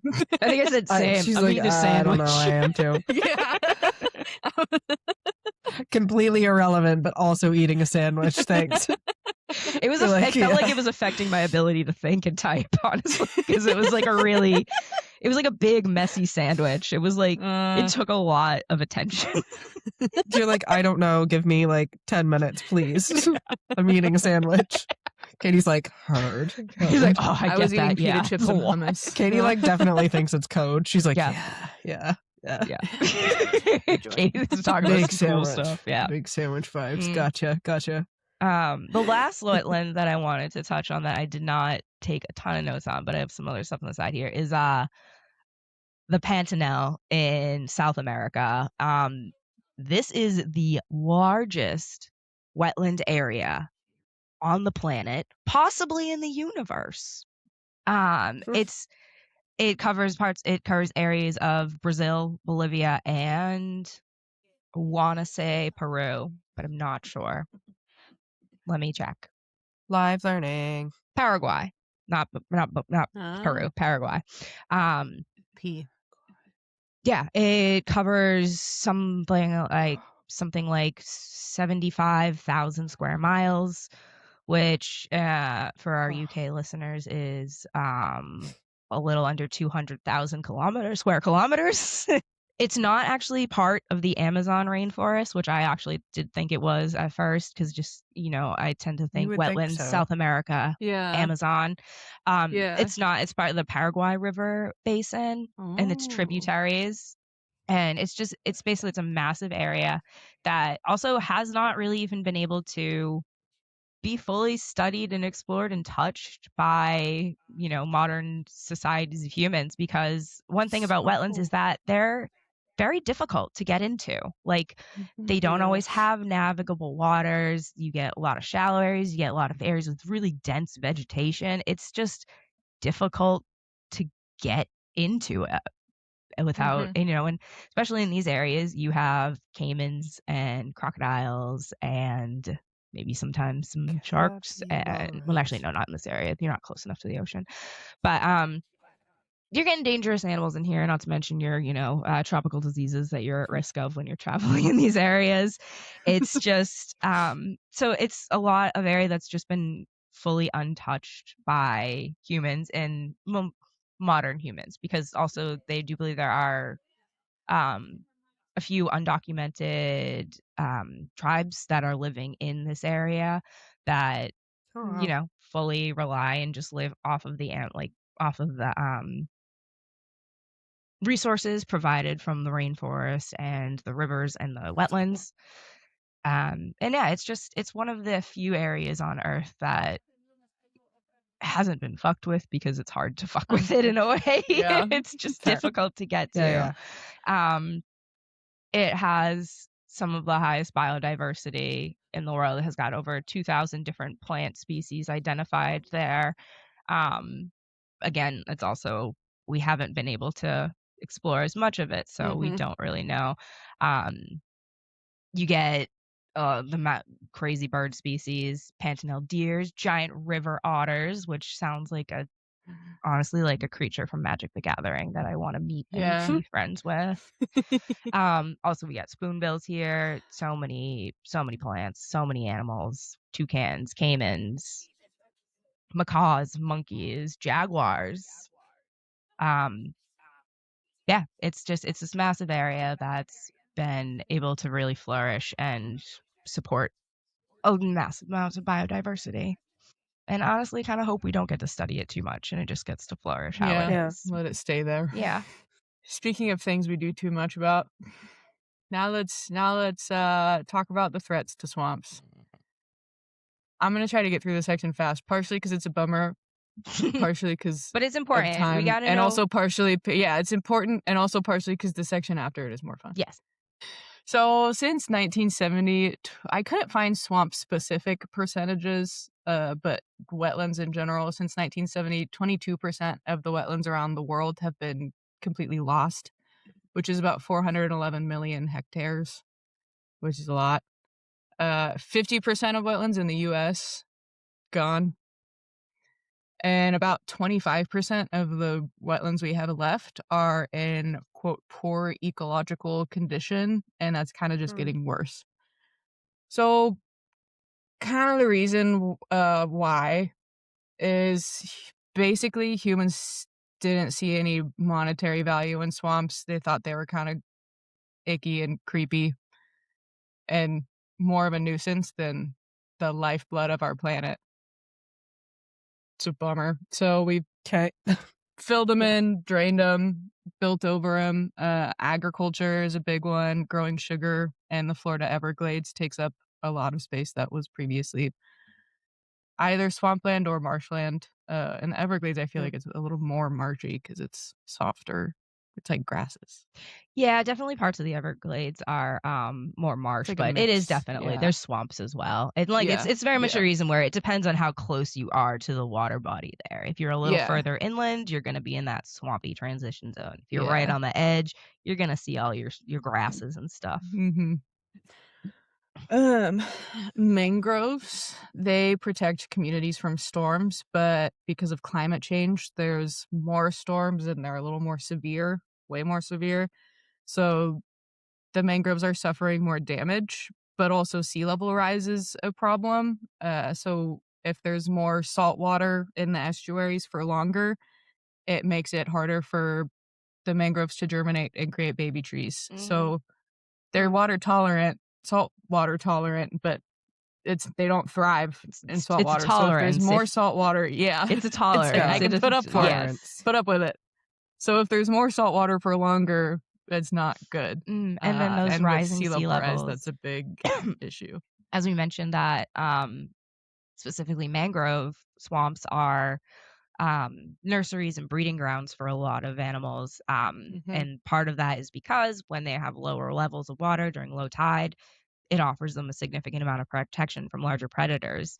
As sea level rises, your low tide isn't going to be as low. There's a chance Yeah. that, larger Predators animals are can going to be get able to all up swim, in there. snatch up the babies, and then, oh no, Yeah. lemon sharks. Mm-hmm. So, sea levels rising is not good. Yeah, not a fan of it. You think there's Also, a lot logging of water. was an issue. Mm-hmm. Yeah, we have a lot of water. There's not a lot of space for it to go. Yeah, right. Like, think the ocean's big. What could like a 1-foot sea level rise mean? It's like, well, it means a lot of Florida will be underwater completely. Yeah. Actually, Yeah, it's like, lot. well, California might not be. Right. Yeah. Logging is an issue. Old growth cypress trees were heavily logged in the early 1900s because they're very hard and sturdy. And if you get rid of the trees, then they can't stop floods or sop up all of the shit. And the root system from the trees and the shrubs in that area Yeah, is you're what not really getting stable. exactly is what's holding a lot of the soil in place. So once you're losing trees and you're losing the roots, you're getting extremely more higher levels of erosion. Yeah.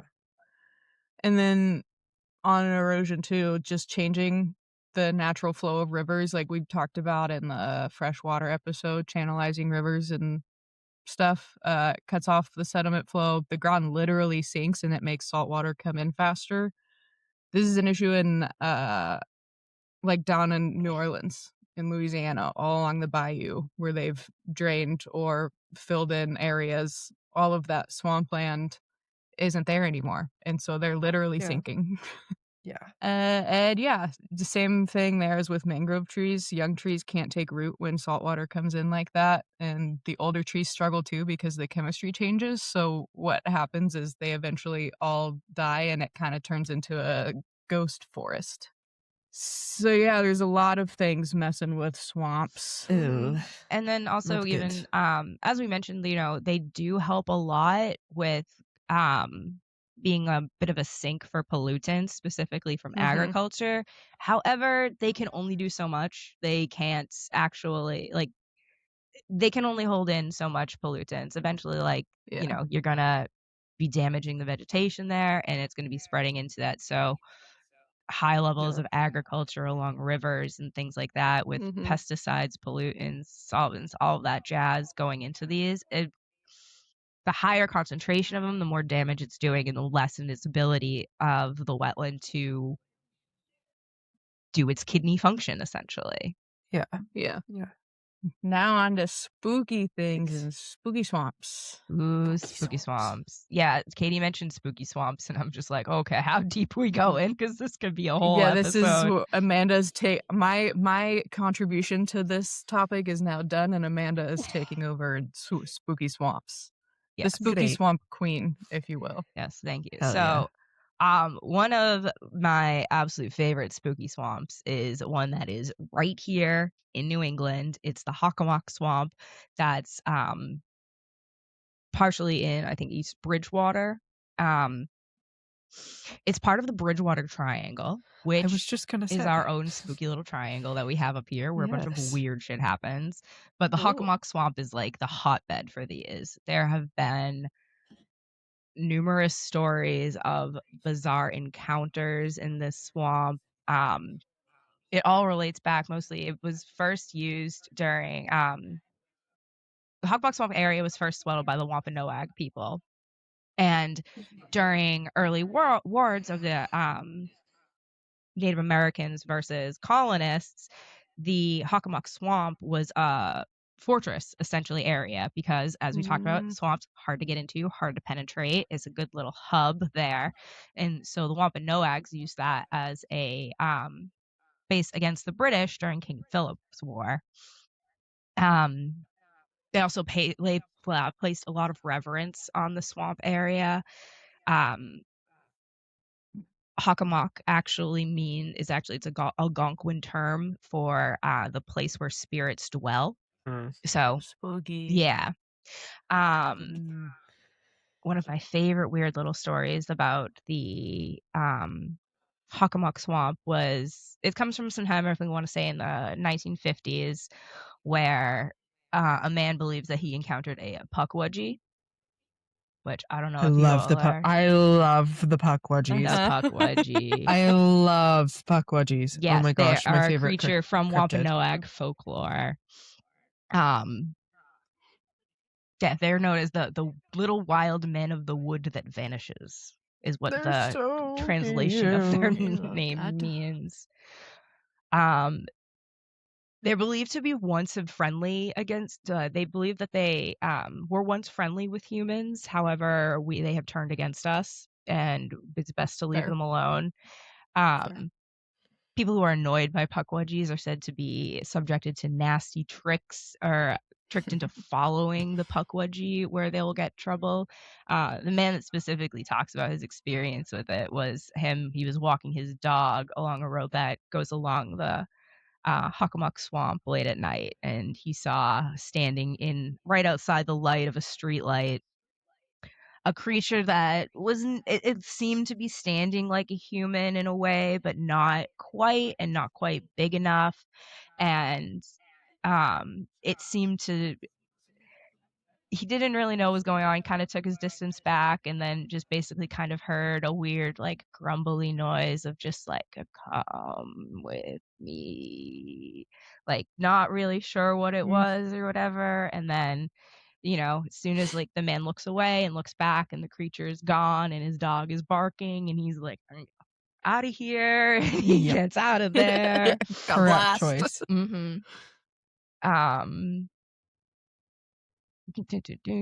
Yeah, they're said to look kind of like a half porcupine troll human-y thing.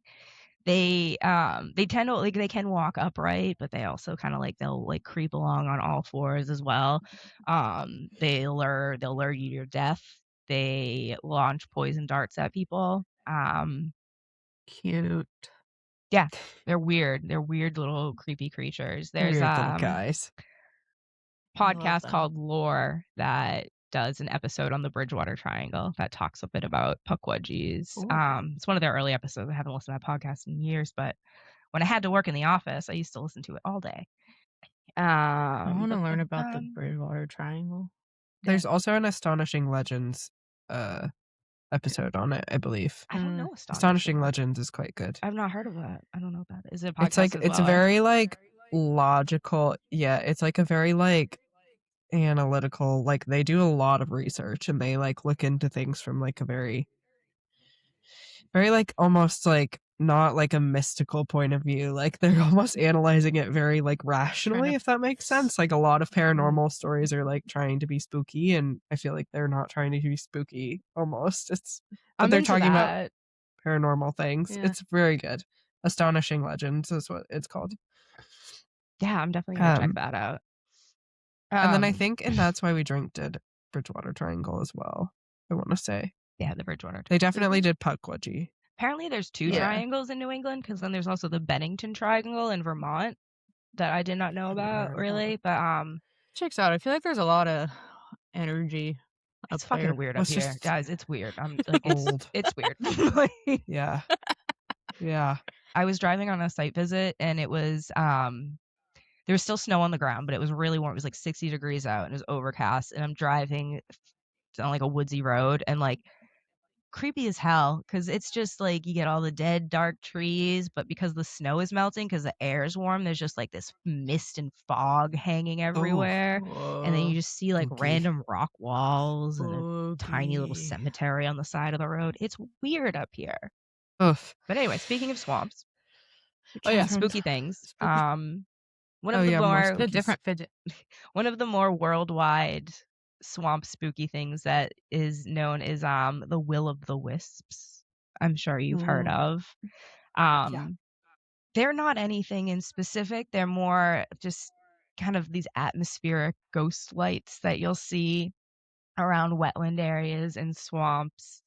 I don't know. I can't remember which folklore they originally came from, but it seems like an Western European, like a I British think or it's an like Gaelic. Yeah, I was gonna say an Irish That folklore. kind It of feels like a Celtic. I think it's because of the O wisps. Yeah, maybe just why I that's think probably that. why I think that. Yeah. People typically believe that they're associated, attribute them to, ghosts or fairies, some sort of supernatural elements. However, less fantastically, they are most likely the results, we believe, of bioluminescence and chemical luminescence, as well as, oxidization or breakdown of other materials within swamps. Because you can get a lot of weird gases. You can get methanes, diphosphines, I can't remember the other names, but anything that, they're gases that'll break down through organic decay and, just, basically that they're going to produce some kind of lights. And so but, we didn't know all the science back then. And honestly, seeing ghost lights around a creepy old swamp is definitely, I don't want to say it's just science. There's some supernatural things in there as well. Obviously feels weird. Yeah. To see that. Yeah. What do we got else? Maybe go back to the thing. Sharks. Okay, yes. So this isn't so much spooky as it is just science, really. But one of the most terrifying things to me in the world is that is bull sharks. They're very aggressive. Like they're pissed that they're alive and that you're near them, and they're gonna be like, "I'm gonna fucking bite you." Like they're like the aggressive alpha male. Like you don't do I want. I'm gonna eat you. But they're also extra scary because they, unlike other sharks, they can tolerate fresh water. So you find sharks swimming up rivers a lot, bull sharks swimming up rivers a lot. There are documented shark attacks in Illinois. Yeah. That's horrifying. I did not know that. That's horrifying. Crazy. Yep. So, and as we talked about, you do get your lovely little nurseries for sharks as well. Also, further in the inland, you get swampy areas. Bull sharks are very, very common, and they can go in, especially down south and areas in Africa. They'll swim like 100 miles up a river. They can tolerate it. We're not totally sure. They do whatever the hell they want. Pretty much. And we're honestly I don't think scientists are entirely sure why they do, because sharks are difficult to figure out their deal. Yeah. Because they live just so in the open ocean. I don't think we've ever, I could be wrong, but it may have changed in recent years, but I heard a few years ago that there's actually never been, people have never seen great white sharks mating in the wild. It's not been seen. We don't know how they do it. We have a lot of theories on what their mating is and everything like that, but we don't know where, because they could just do it on 200 feet down in the middle of the Pacific. And it's how the hell do you find that? We would have no idea. Gotta know what's going on. They need some privacy. Yeah. A lot of water. Yeah. They're like, we haven't shown you for a reason. Yep. Yeah. They're like, why do you want to see that, weirdo? Yeah. So you get a lot of one of my other passions. All animals just think humans are real pervs. Yeah. Which pretty I much. mean, we are. Yeah. But we literally are. We film them we're just, the amount of that's kind of gross. Nature videos of just animals fucking. Dude, 90% of animal behavior, it's what do they eat? What you talk about? What do they fuck? How do they? Yeah. Yeah. What do they eat? How do they Where fuck? do they live? What eats Where do them? they fuck? Where do they It's kind of right? It's kind of grotesque in a way. I mean, we talked about it before, the horny spring peepers. It's you hear the beautiful symphony of summer, and you're all of these birds are trying to get laid. Fuck. Yeah. Yeah. All these birds, they're just like all these birds, all these bugs, all these All they want frogs. is to get laid. They're just trying to tap that. Mm. Or they're Yeah, yelling swamps. at someone to get the hell away from them. Full of plants and horny animals. Right? And that's why we love them. But of course, you gotta attract everybody. Everybody's getting down in the swamp because, that's where you gotta go lay your eggs. Everybody's getting down in the swamp. Humans That's would be much the cooler if title we of the only episode. reproduced in swamps. Yeah, technically you could if you Be a wanted bit to. weird. You just have probably to go could, to a considering swamp they're and then everywhere. Get it on in a swamp. Yep. There's also A water birth, if the water being the swamp. there's also cases in New Jersey in the early, I think it was like honestly like 1901 or 02, like very early 1900s. There was a few days where there was a bull shark terrorizing marshes along the coast of New Jersey, which not technically a swamp, but as we've talked about, marshes and swamps share a lot of similarities. Yeah, it killed a couple of kids, and people were just like, "What's going on?" They didn't believe that it was actually a shark until someone found obvious, shark attack. They're like, Yeah. that's weird. That's crazy. It is. So it terrifies me. There's also another one of my passions, as I mentioned before, is cave diving videos, is also bad shark attack movies. I've seen most of them. If you ever need to do an episode on that, I am your girl. And there's so many that take place in swamps, and there's some of my favorite because they're so extra creepy because you can't see what's going on in the water in a swamp. Oh, yeah, a chill. One of my absolute favorites. That's horrible. It's a horrible movie. It's like, it's not well. The acting is bad. The writing is worse. The effects are terrible.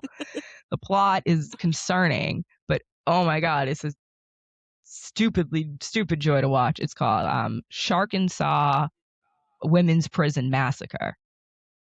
Essentially, there's a prison in a swamp in Arkansas that the women break out of. We are famous for our swamp prisons. Right? your sharks and your swamp portraying Arkansas your swamp in a great women's light, prison. as If there's usual. one thing everybody knows about Arkansas, it's that we have swamp prisons and sharks. Shark-infested swamp women's prisons specifically. Yeah, the men don't need to be imprisoned in the swamps, just the women. Yeah. Just the women. Yeah, it's not a good film, honestly. It's quite misogynistic, but it's just dumb and you don't say. Yeah, it's just dumb. It's a Tubi one for you. Yeah. Love that. That's swamps. I'm gonna have to watch that. I also hell yeah, swamps. There they are. They're everywhere. They're amazing. They're not just full of mosquitoes and smelly skunk cabbage. They are full of endless biodiversity, crucial flood control and pollutant control, and they need to be protected and preserved and admired. Love that. Fact. That's so nice. Period. Queen. What's the I don't want thing to drop that my the kids mic, are so doing? I dropped my Claritin. I dropped my vape. Claritin. Maddie, what are you going to drop? Phone. I dropped my There you phone. My Vaseline. I don't want my phone to land on me. My Vaseline. Drop your Vaseline. Speaking of, I do need to take a break to Vaseline my lip. Sorry, this is gonna be so really. Fair. I could do a chapstick break.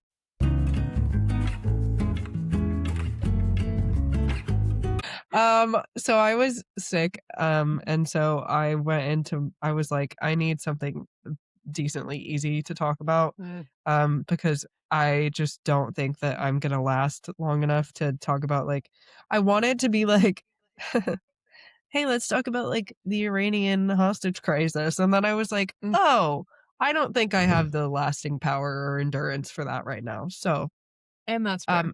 That's fair. It adds a little extra emotional heaviness adds a little to it bit too. Of seriousness that I'm not like. I was like, I'm meeting Amanda for the first time. I don't think I need to like go into like hostage crises. So it wouldn't phase me. I wouldn't think. Fair enough. I would just be like, cool. She knows about this. I want to learn. You're like, wow, this is an intense episode to join in. I'm also neurodivergent, and I've talked about how I'm obsessed with cave diving disasters. I don't think I'm gonna get. Fair enough. I actually know a little bit about the one in the 70s.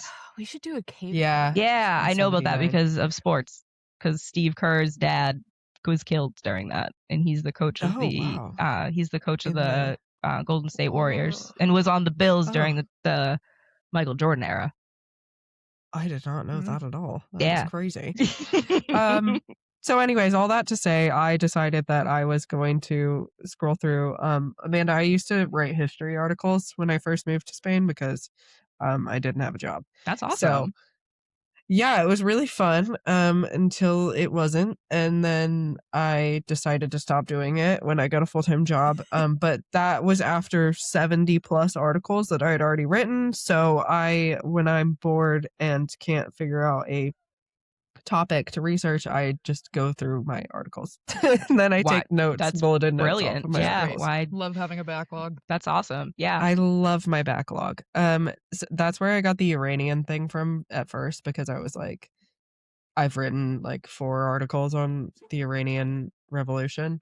So I was like, it seems a little heavy. So I decided instead that we're going to talk about the blue people of Kentucky. Oh, have you guys ever heard of these people? Little bit. Like I know they have. Yeah, it's a family that has this genetic mutation. Yeah, and they're blue. Where they're blue. Yeah, yeah. That's what I know, and I'd love to know more. Smurfs. Smurfs. The inspiration. There's Smurfs in Kentucky. Hey, did you know that the Smurfs are not an American cartoon? Like the Smurfs are, I think they're Belgian. Really? They kind of give that vibe a little bit. Nothing gives a Belgian vibe. What are you talking about? Nothing gives a Belgian vibe. What is a Belgian vibe? Little That's gnome guys, are they not? True. Like a waffle gives a Belgian vibe, and that's it. Okay. I'm sorry, I've just never heard of a Belgian. That's literally it. I didn't know what a Belgian vibe was, but apparently there's like tons of famous comics or cartoons that came out of Belgium. I look at a Smurf and I see Belgium. I said what I said. Fair enough. Do I know anything about Belgium? And see classic camp 1960s America, but okay, sure. So anyways, yeah, Belgian comic franchise. Smurfs. Wow. But yeah, isn't it weird? Good for them. Lush. Oh my god. What are they called? And yes, because so basically the only reason I know this is because I have a very dear friend, Johnny, who is half British, half French, but he went to school in Belgium for his entire adolescence. And so he hosted a Belgian beer night here, and it was really fun because we like sampled all of these different Belgian beers. And then he did like a trivia game, and it was like, name as many of these comics as you can, as many of these Belgian comics as you can, and the Smurfs were there, and he was like, I'll accept answers in any language, and all the Belgians were like, la juif, or whatever it is. And I was like, what the hell? Those are the Smurfs, you crazy people. That's wild. You're muted, Amanda. Yep, I'm on mute. I was gonna say, yeah, in Dutch it's dismurfen. Dismurfen. It sounds so Dutch. Dutch is like the least serious language, and I will die on that hill. I love Dutch. It absolutely is. It's so funny. I love Dutch. There's so many Dutch people here, and you hear them speaking, and it just does it just doesn't sound real. It's so funny. Okay. Can I say a last thing about the Dutch language? Yes, absolutely. Yes. I recently learned that if the phrase fucking in the kitchen in Dutch is neuken in de keuken. Neuken in de keuken. Neuken in de keuken. Possibly my favorite Dutch phrase is one that I've seen on Instagram quite a bit. Basically this guy was trying to Google translate like where are the gay bars here? And it translates to "Waar is den homobars?" Waar is den homobars? Oh my goodness! It's like the equivalent of a Southern person. Yeah, pretty much. Where are them homobars at? Straight to the point, though. Oh my gosh! Good and straight to the point. But anyways, yeah. So this famous family, they were called the Fugates. So they were an actual family in Kentucky, and their roots come from this man named Martin Fugate, who was actually a French orphan, if legend is to be believed. Sometime this is the thing with all of these stories, like none of them really have a clear line. And so it's like, in 1820, this French orphan decided to purchase land in eastern Kentucky. Do we know how he got there? No. Do we know why he was in Kentucky? No. But he was there. He was there. And he supposedly settled on the banks of this place called Troublesome Creek in Knott County, Kentucky. The creek was apparently named for its nearly impassable game trail, which was guarded by giant trees and vines and stones. So that's why it was... They called it like they saw it. They said, that's a troublesome creek. Love it. So Martin, however he came to be in America, married this woman named Elizabeth Smith, and she was American. Apparently it's necessary to know that she was redheaded as well. Again, the legends, they're vague related. And then they're also very detailed. Like, why did we need to know he was a French orphan? It's one of those things where, like, there's just such like they're like, we can't figure this out. Well, there's just like scattered amounts of information, so they like we need to include everything. We don't know how we got to America. Yeah. We know she was a ginger, but she did have red hair. But we know she was a redhead, and we know he was into redheads. He was into redheads. This Frenchman, it's a very important French part orphan. Of the story. Yeah, integral. So they got together, and then they had 7 children. So 3 of their children were white, and they were described as, quote, as pale as the mountain laurel that blooms every spring around the creek hollows, which is very fancy and flowery. You can just say white. Sure. Yeah. You could have just said white. That's good Imagine enough. romanticizing whiteness. I mean, I guess they were, because 4 of them were born blue. So... Well, I don't know, you know. All right. Man, imagine being the blue siblings. That's rough. I know. Tough.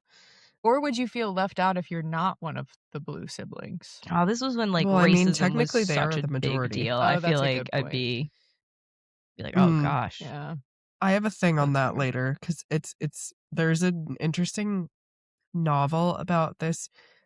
Like, it's a fictionalized historical fiction novel about it, but like they basically put a black woman in the same job as they put this blue woman in the book, and they like act like they're treated the same. And I was like, let's be careful about this, because that's not the same. Like, yeah, than someone who is just got a blue tint to him, you know? Yeah. So that was a bit weird about that book. I was like, no one is saying this, but I think it's a little bit weird that she's acting like the discrimination against her for being blue. Yeah, it gives me the same vibes of like, oh, I don't care. I don't see color. If you can be white, black, blue, green. It's like, okay, that's not what we're talking about here. Okay, but like... Those aren't real. One of them has been systemically oppressed. Very different vibes. Yeah, exactly. So 4 of the Fugate kids were blue. This is unconfirmed, again, because we don't have many details about Martin Fugate. But he was maybe blue. Like, he might have had an indigo tint, quote unquote. What year was this again? Did you say it was the 1830s or 1820s? 1820s. Okay. So, yeah. It was in 1820 that he claimed a land grant. Gotcha. Yeah. So that, I mean, fair enough. Like, it was that's literally what I'm about to talk about, is that the place where these people lived and Knott County was like way in the middle of nowhere. Like, it's in the hills of eastern Kentucky. It was really hard to get there, and it was really much harder to leave, because they didn't have the means to necessarily cross into the big cities or into a more populated area, for that matter. And there wasn't like highways or roads into the hollows of eastern Kentucky, or into a lot of Appalachia for a really long time. I think like that was a big program of the New Deal in the 1930s, was that they actually like brought electricity to a lot of people in the Appalachian Mountains. I mean, I'm looking So at a map it's the now. same. This county is still really pretty rural. Like, it does have some Yeah. state routes going to it, but even so, like, Yeah. it's still pretty outside the interstate area. So I can imagine back before that, it was even more almost impossible to Basically get like to. a mountain road. Yeah. Right? Like, Yeah. it looks now still pretty in the weeds. Yeah. Like there's a definitely like state roads there now. And then I think that there's a railroad as well that connects. Well, at least there used to be. But that didn't start until like the 1910s through the 1930s. Like I said, like the New Deal provided a lot of federal money that got put into transportation and infrastructure in rural parts of America. So that was the first time they were like actually connected. And so I surmise that the reason why we don't have a lot of record of the Fugate family is probably because of this. Like their isolation was just too great for us to know much about them. Also due to that, there's a little bit of inbreeding. So the Fugates did marry other Fugates. But they also married into a couple of other families that we know of in the Knott County area. So the Smith family, the Combs family, the Stacy family, and the Ritchie families are also known with this stigma of the blue people, kind of. Which brought about a lot of superstition as well, because again, like Appalachia is a place that's quite spooky, and it's very like prone to superstition, prone to like the old ways of doing things. And I mean, like you hear about that today as well. Like you don't, you don't respond if you hear whistling, or you're like, you don't, if you hear your own name, don't respond to it. Like that kind of thing is still very much alive. Like if you hear your name, no, you didn't. There's actually, it was a exactly. fun reel I saw on Instagram like a week or two ago, and it was genuinely, it was just like things my Appalachian grandma has said to me, and it was like those kind of things, like if you're in the woods alone at night, don't respond to the sound of your name, or like make sure don't do this to make sure the forest spirits aren't like very still superstitious, which it's super. I'm not as much of a believer in it, but I love it and I appreciate it. And I'm not going to I listen to love my it name. for what it is. Yeah.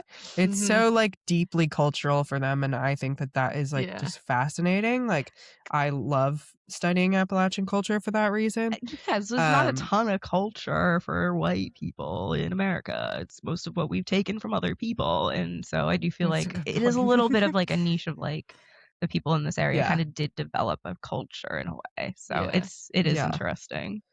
Certainly. I do also want to say a weird point that I've always kind of thought about is that with inbreeding, historically, it's always fascinated me that it's always associated with the extremely wealthy as well as the very impoverished.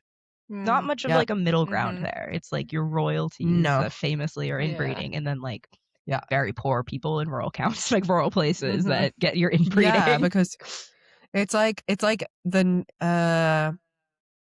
it's like selective isolation versus forced isolation almost. Yes. Because it's like the Amish, and suddenly Amish had to open up to the outside, to the English world. Precisely. Yeah, precisely. I mean, yeah, exactly. Because their breeding pool's getting a little small. And like all the royalty in like in Europe being all related to each other and riddled with Habsburgs were riddled with hemophilia and all these awful genetic diseases because they have to keep their blood pure, as opposed to like I was like, oh, there's not that many people around, and my cousin is hot, so let's go for it.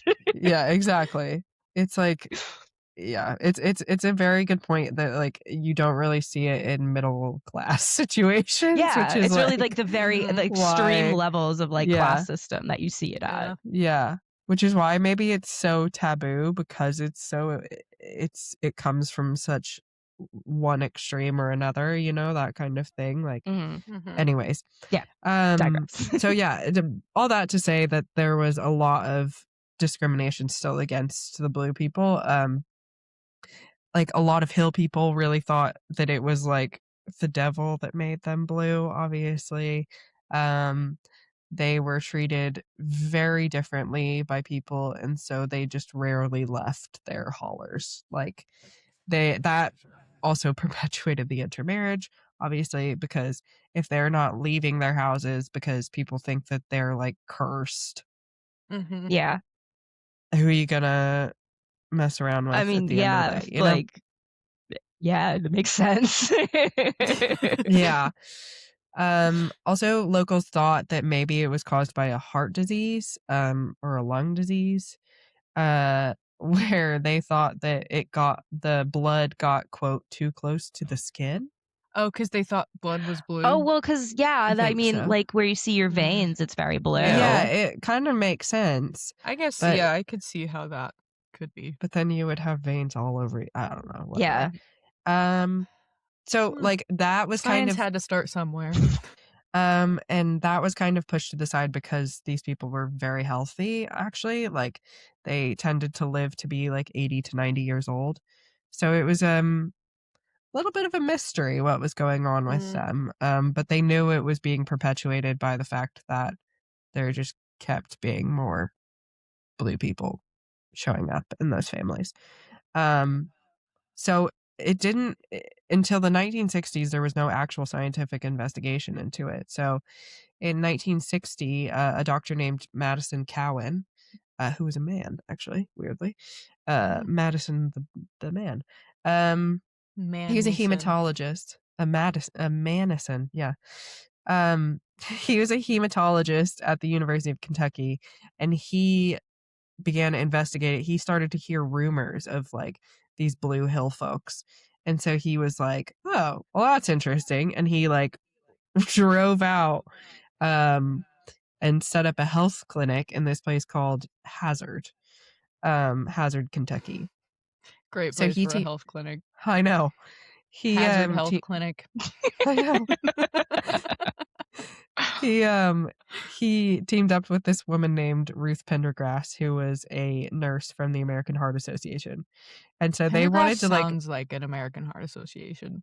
I know, like Pendergrass, like I don't know, I really like that Like you're a name. doctor. I went to school with you're a medical Pendergrass. professional if your last name is Pendergrass. Well, not that one then. I take it back. I don't remember his first name, but his last name is Pendergrass, and he was dumb as a brick. Fair. Well, hopefully Ruth wasn't, because she did set up that clinic. She got involved with this guy, Dr. Cowan, because she had met one of the blue people from Ball Creek. So she had met this woman from the Combs family from Ball Creek, and she was like, "What the hell is going on here? That's crazy." And so they set up this clinic in Hazard to start searching for people. They didn't find a lot of people until one day, two siblings, Rachel and Patrick Ritchie, walked into their clinic in Hazard.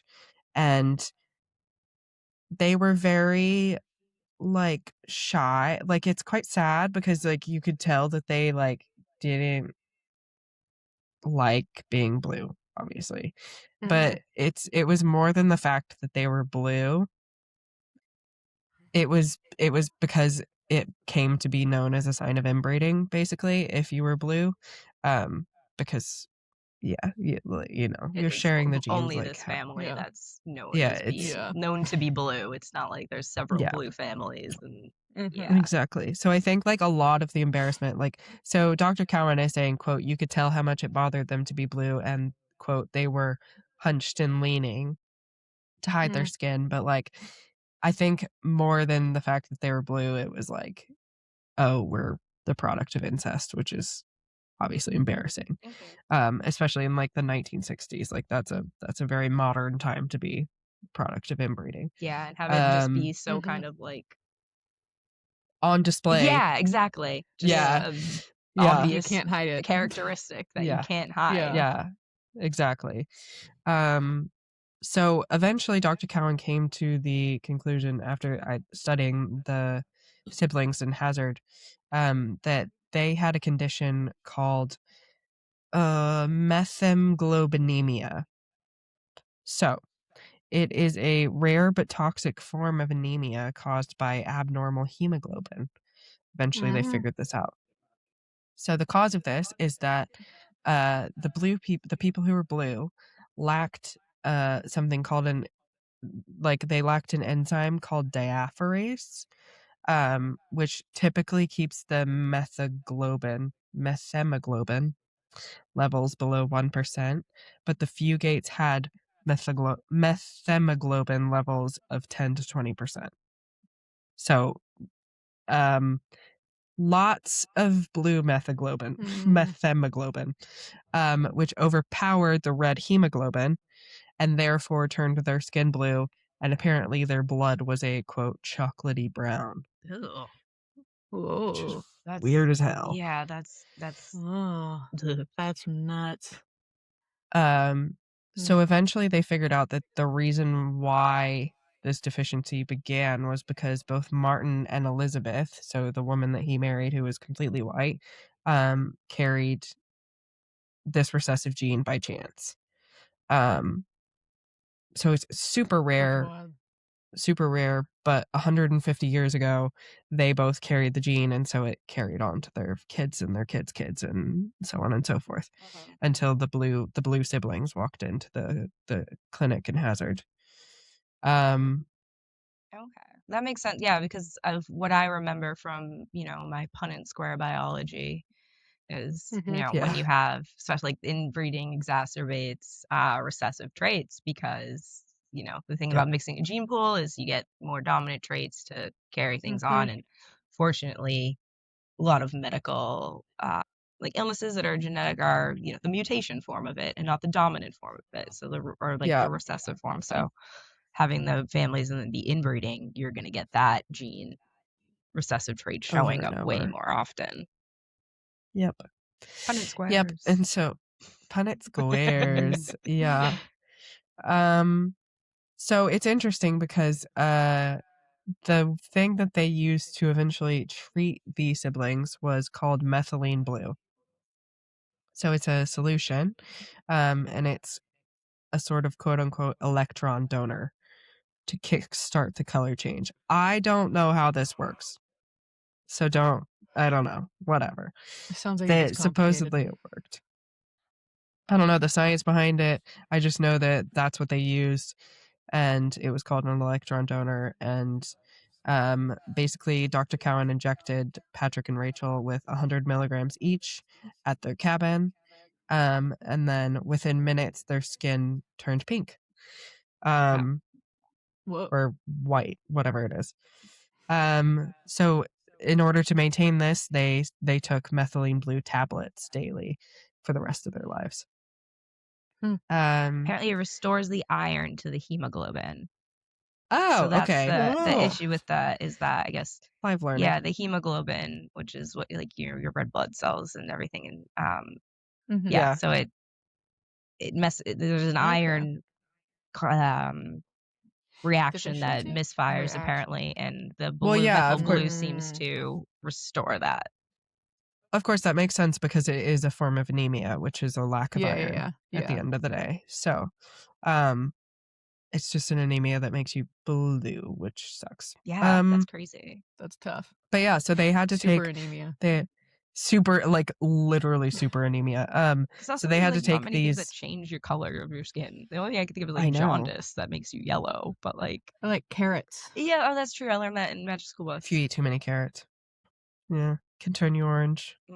Yeah, because there's not a lot of things that change your color, but this is like super anemia, and I feel like you should know that something's probably wrong if your color changes. If you're blue. Yeah. Well, one thing I was just reading about is that with it with the disease they had is that they have lower blood oxygen, which surprises me because you did say they would usually live to like old ages and everything, and I imagine in a rural area they're probably doing a lot of like manual labor work.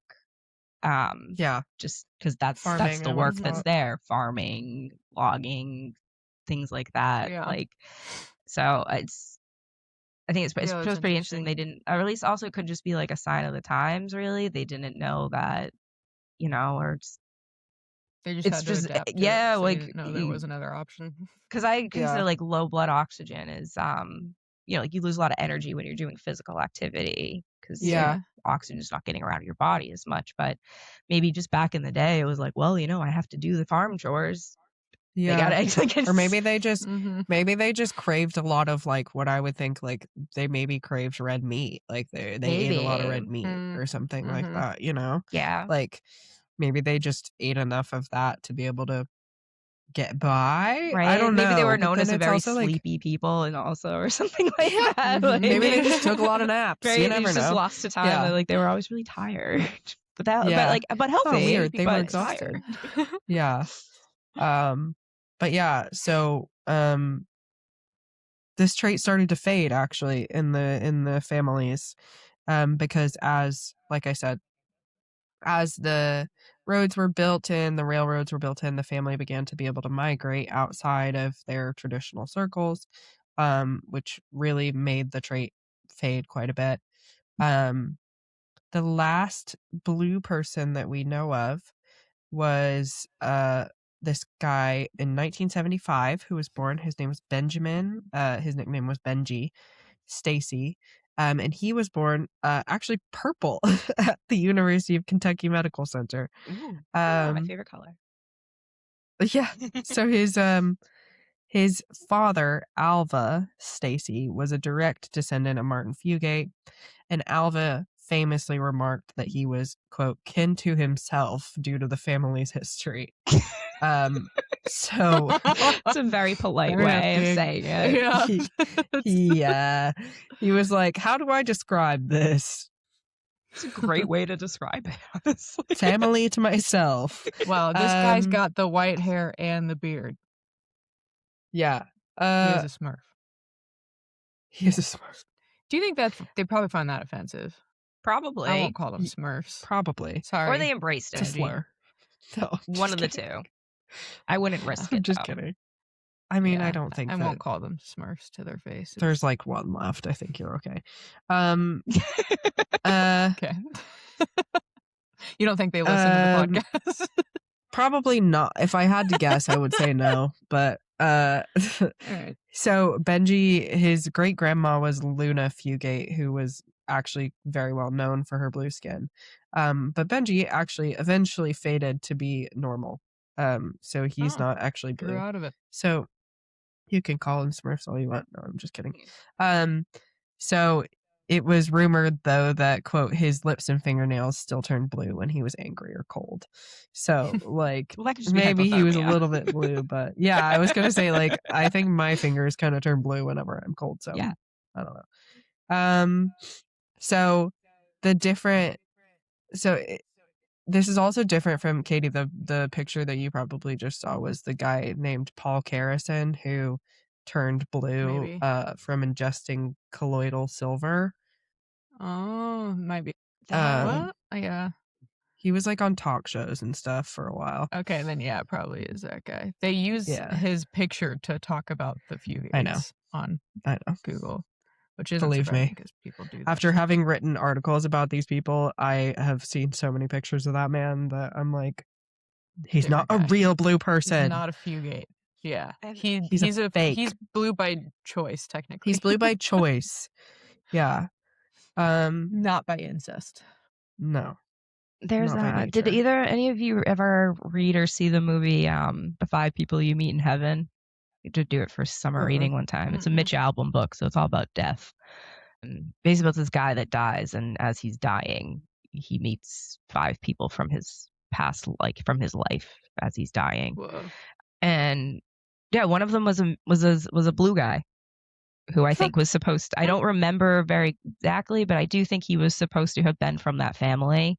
And he was like, yeah, he ended up like he worked in a circus kind of thing, like a freak show. It's the only place that he could go and work and not, I guess, well, he's still mistreated, but on his terms in a way, I guess, like kind of thing, as opposed to another job. But yeah, that was my first introduction. I remember after reading that and be like, people actually blue, and then that put me on this rabbit hole. But that was like 15 years ago. But yeah.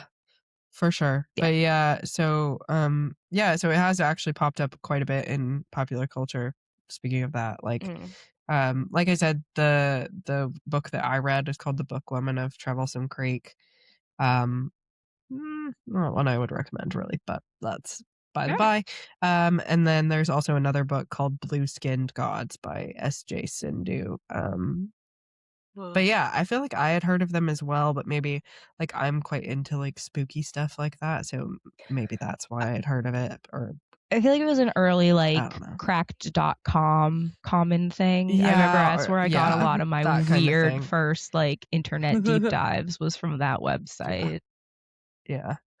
But yeah, that's the blue people of Kentucky. So This is a Yep, there he is. Just like him. I have one. that's it. Perfect. So prop. they stayed around for a while because you said it was first in the early 1800s, Yeah. but then in the 60s was when they first met and like got treatment. So they were the family was first around in figured blue out for what the over hell was 100 wrong with her. years. Yeah, that's wild. That is They were crazy. blue for a long time, and then yeah, like around the 60s, 70s was when it started getting a lot easier to travel out of that part of the country. So they left, and they decided, let's not marry our cousins anymore. I wonder how many Novel like during idea. that time, how many people like traveled through that area and maybe met one of them and then told other people, and they were like, "You did not meet a blue person." Like you're kidding. No, 100%. I think that's how things a lot like, of weird traveled, stories. though. Like it's very like word of mouth type thing now. So yeah, that's it. Somebody's like, "Oh, I know, Blue my old crazy people. dad said he met a blue person in Kentucky, and we didn't know Yeah. he's nuts." They're like grandma talking again. Oh yeah. Uncle Grandma with her Dave. dementia, like, I met a blue person one time. Right? Sure, I Grandma. killed JFK. Sure, Grandma. I don't know. Eat There's your a tweet I oatmeal. read one time that was just like, somebody at my grandma's nursing home asked who killed JFK, and she just said, "I did." I did. It was me. I would be admitting to so much shit I didn't do when I was old, like when I'm old and die. Right? Like, wouldn't that be a fun prank? Admit to crimes you didn't do. I would do crime. That's what I would do if I was 80. You could also, you can get away with a lot of crime if you're old. Right? It's true. Yeah, I plan to do Just say you don't know. some I'm gonna stupid do things. so much crime. Not just like crime, not just a ton of crime. I mean, I'm not gonna hurt anybody, but like I'm probably gonna steal more. Yeah. Because you can get That away sounds with like a it. good time. I'm confused. They're not gonna What do you mean? lock up an old person. Oh, are I you thought my I paid for it. grandson? And if I wore ever, these glasses in here. yeah, I brought these chips from home. and no one needs to ever use this against us in any sort of court of law. This is all alleged, and definitely we're not going to for do legal this. reasons. For legal this reasons, this is a parody. It's not real. It's a joke. It's a joke. It's a joke. We're experimenting with humor. Don't worry. We're just trying to be funny. It's all a bit. Well, it's all a bit. Get to go to a kite festival now. Holy shit, that's awesome. So fun. What? Yeah. Like, that's so cool. It's the Northwest Arkansas Kite Festival. That's awesome. You gotta go to Northwest Arkansas. It's a at cool place. the Turpentine Creek Wildlife Refuge in Eureka Springs. I mean, I never So it's gonna be ever fun. thought about wanting to go to Arkansas before I met Katie, but honestly, like, there's a lot of cool stuff down there I would love to see now. Like, she's talking about. We've converted a lot of people. Yeah. Yeah. Once I've you get converted a past lot of like people the on this side of the globe. Confederate racism thing and like the head of the KKK also being here, it's a really pretty state outside of Well, the yeah, people. I'm just that's worried because I inherent. am a mouthy New England bitch. Like, I'm mouthy. You'll be fine in Northwest Arkansas. You'll be fine. Yeah. Northwest Arkansas is the most blue out of every. Yeah, it's a nice Arkansas. bubble here That's good. in the area. Well, Thank you so much Well, for we did having it. me. This Thanks was a for joining, blast. Thanks for Amanda. coming. It was so fun. Yeah, a I good had an time. amazing time. It was really a lot of fun. I've never been on a podcast, obviously. So thank you so much for Wow. having me. I would love to come back if you ever want me to come back. Absolutely. And yeah. Maddie, it was awesome to meet you. And you First too. ever guest. I know. Really? We Oh my did. God. Yeah. Yeah, you're our I'm first so guest. Sorry, we didn't say flattered. that. I didn't. I'm so flattered. Thank you so much. I'm honored. Yeah. I can only hope you'll ask me back. because this really was a lot of fun. I only had to take like half notes. I know. Yeah. I'm like, I need to invite guests. You get to have someone up next. But no, this is great because, like, honestly, yeah, science and history, weird history. Yeah, I'm so on board. It's a weird mix, but we love it. Yeah. Yeah. Because my friends and I had last summer for my friend's birthday, we did a PowerPoint party, and I just like kept coming up with ideas. So I literally made a list of things. I'm like, these are the things I could yap about. And so I sent it to Katie, and I'm like, if you ever cover any of these topics, call me. Because Katie's like looking down the list. There's some weird ones in there. Again. Yeah. I can do a whole talk about why sports are fun. If you're not toxic. You need to talk about I'm going to talk a lot. It's going to have a lot to do with the Space Jam movies, though, but that's fine. That's okay. It's required watching beforehand. Prerequisite. A lot of opinions. Yeah, you have to do your homework before you come to class. I mean, I watched the original Space Jam probably like 6 to 10 times a year. It's one of my comfort movies. I just throw it on randomly all the time. Like, just like if I'm analysis paralysis and I can't decide what I want to watch or something while I'm cleaning, it's Space Jam. Welcome to the jam. Yeah. Go on and slam. Exactly. Welcome to the jam. Mm-hmm. And on that note, yes. Feel free to edit that out. That's totally fine. Yeah. Cool. Well, cool. Awesome. Catch you on the flippy. Yeah, and thank you again. It really was. This was a blast. So thanks so much. That was a good time. All right. Take care. Bye. Enjoy the rest of your weekend. Bye-bye.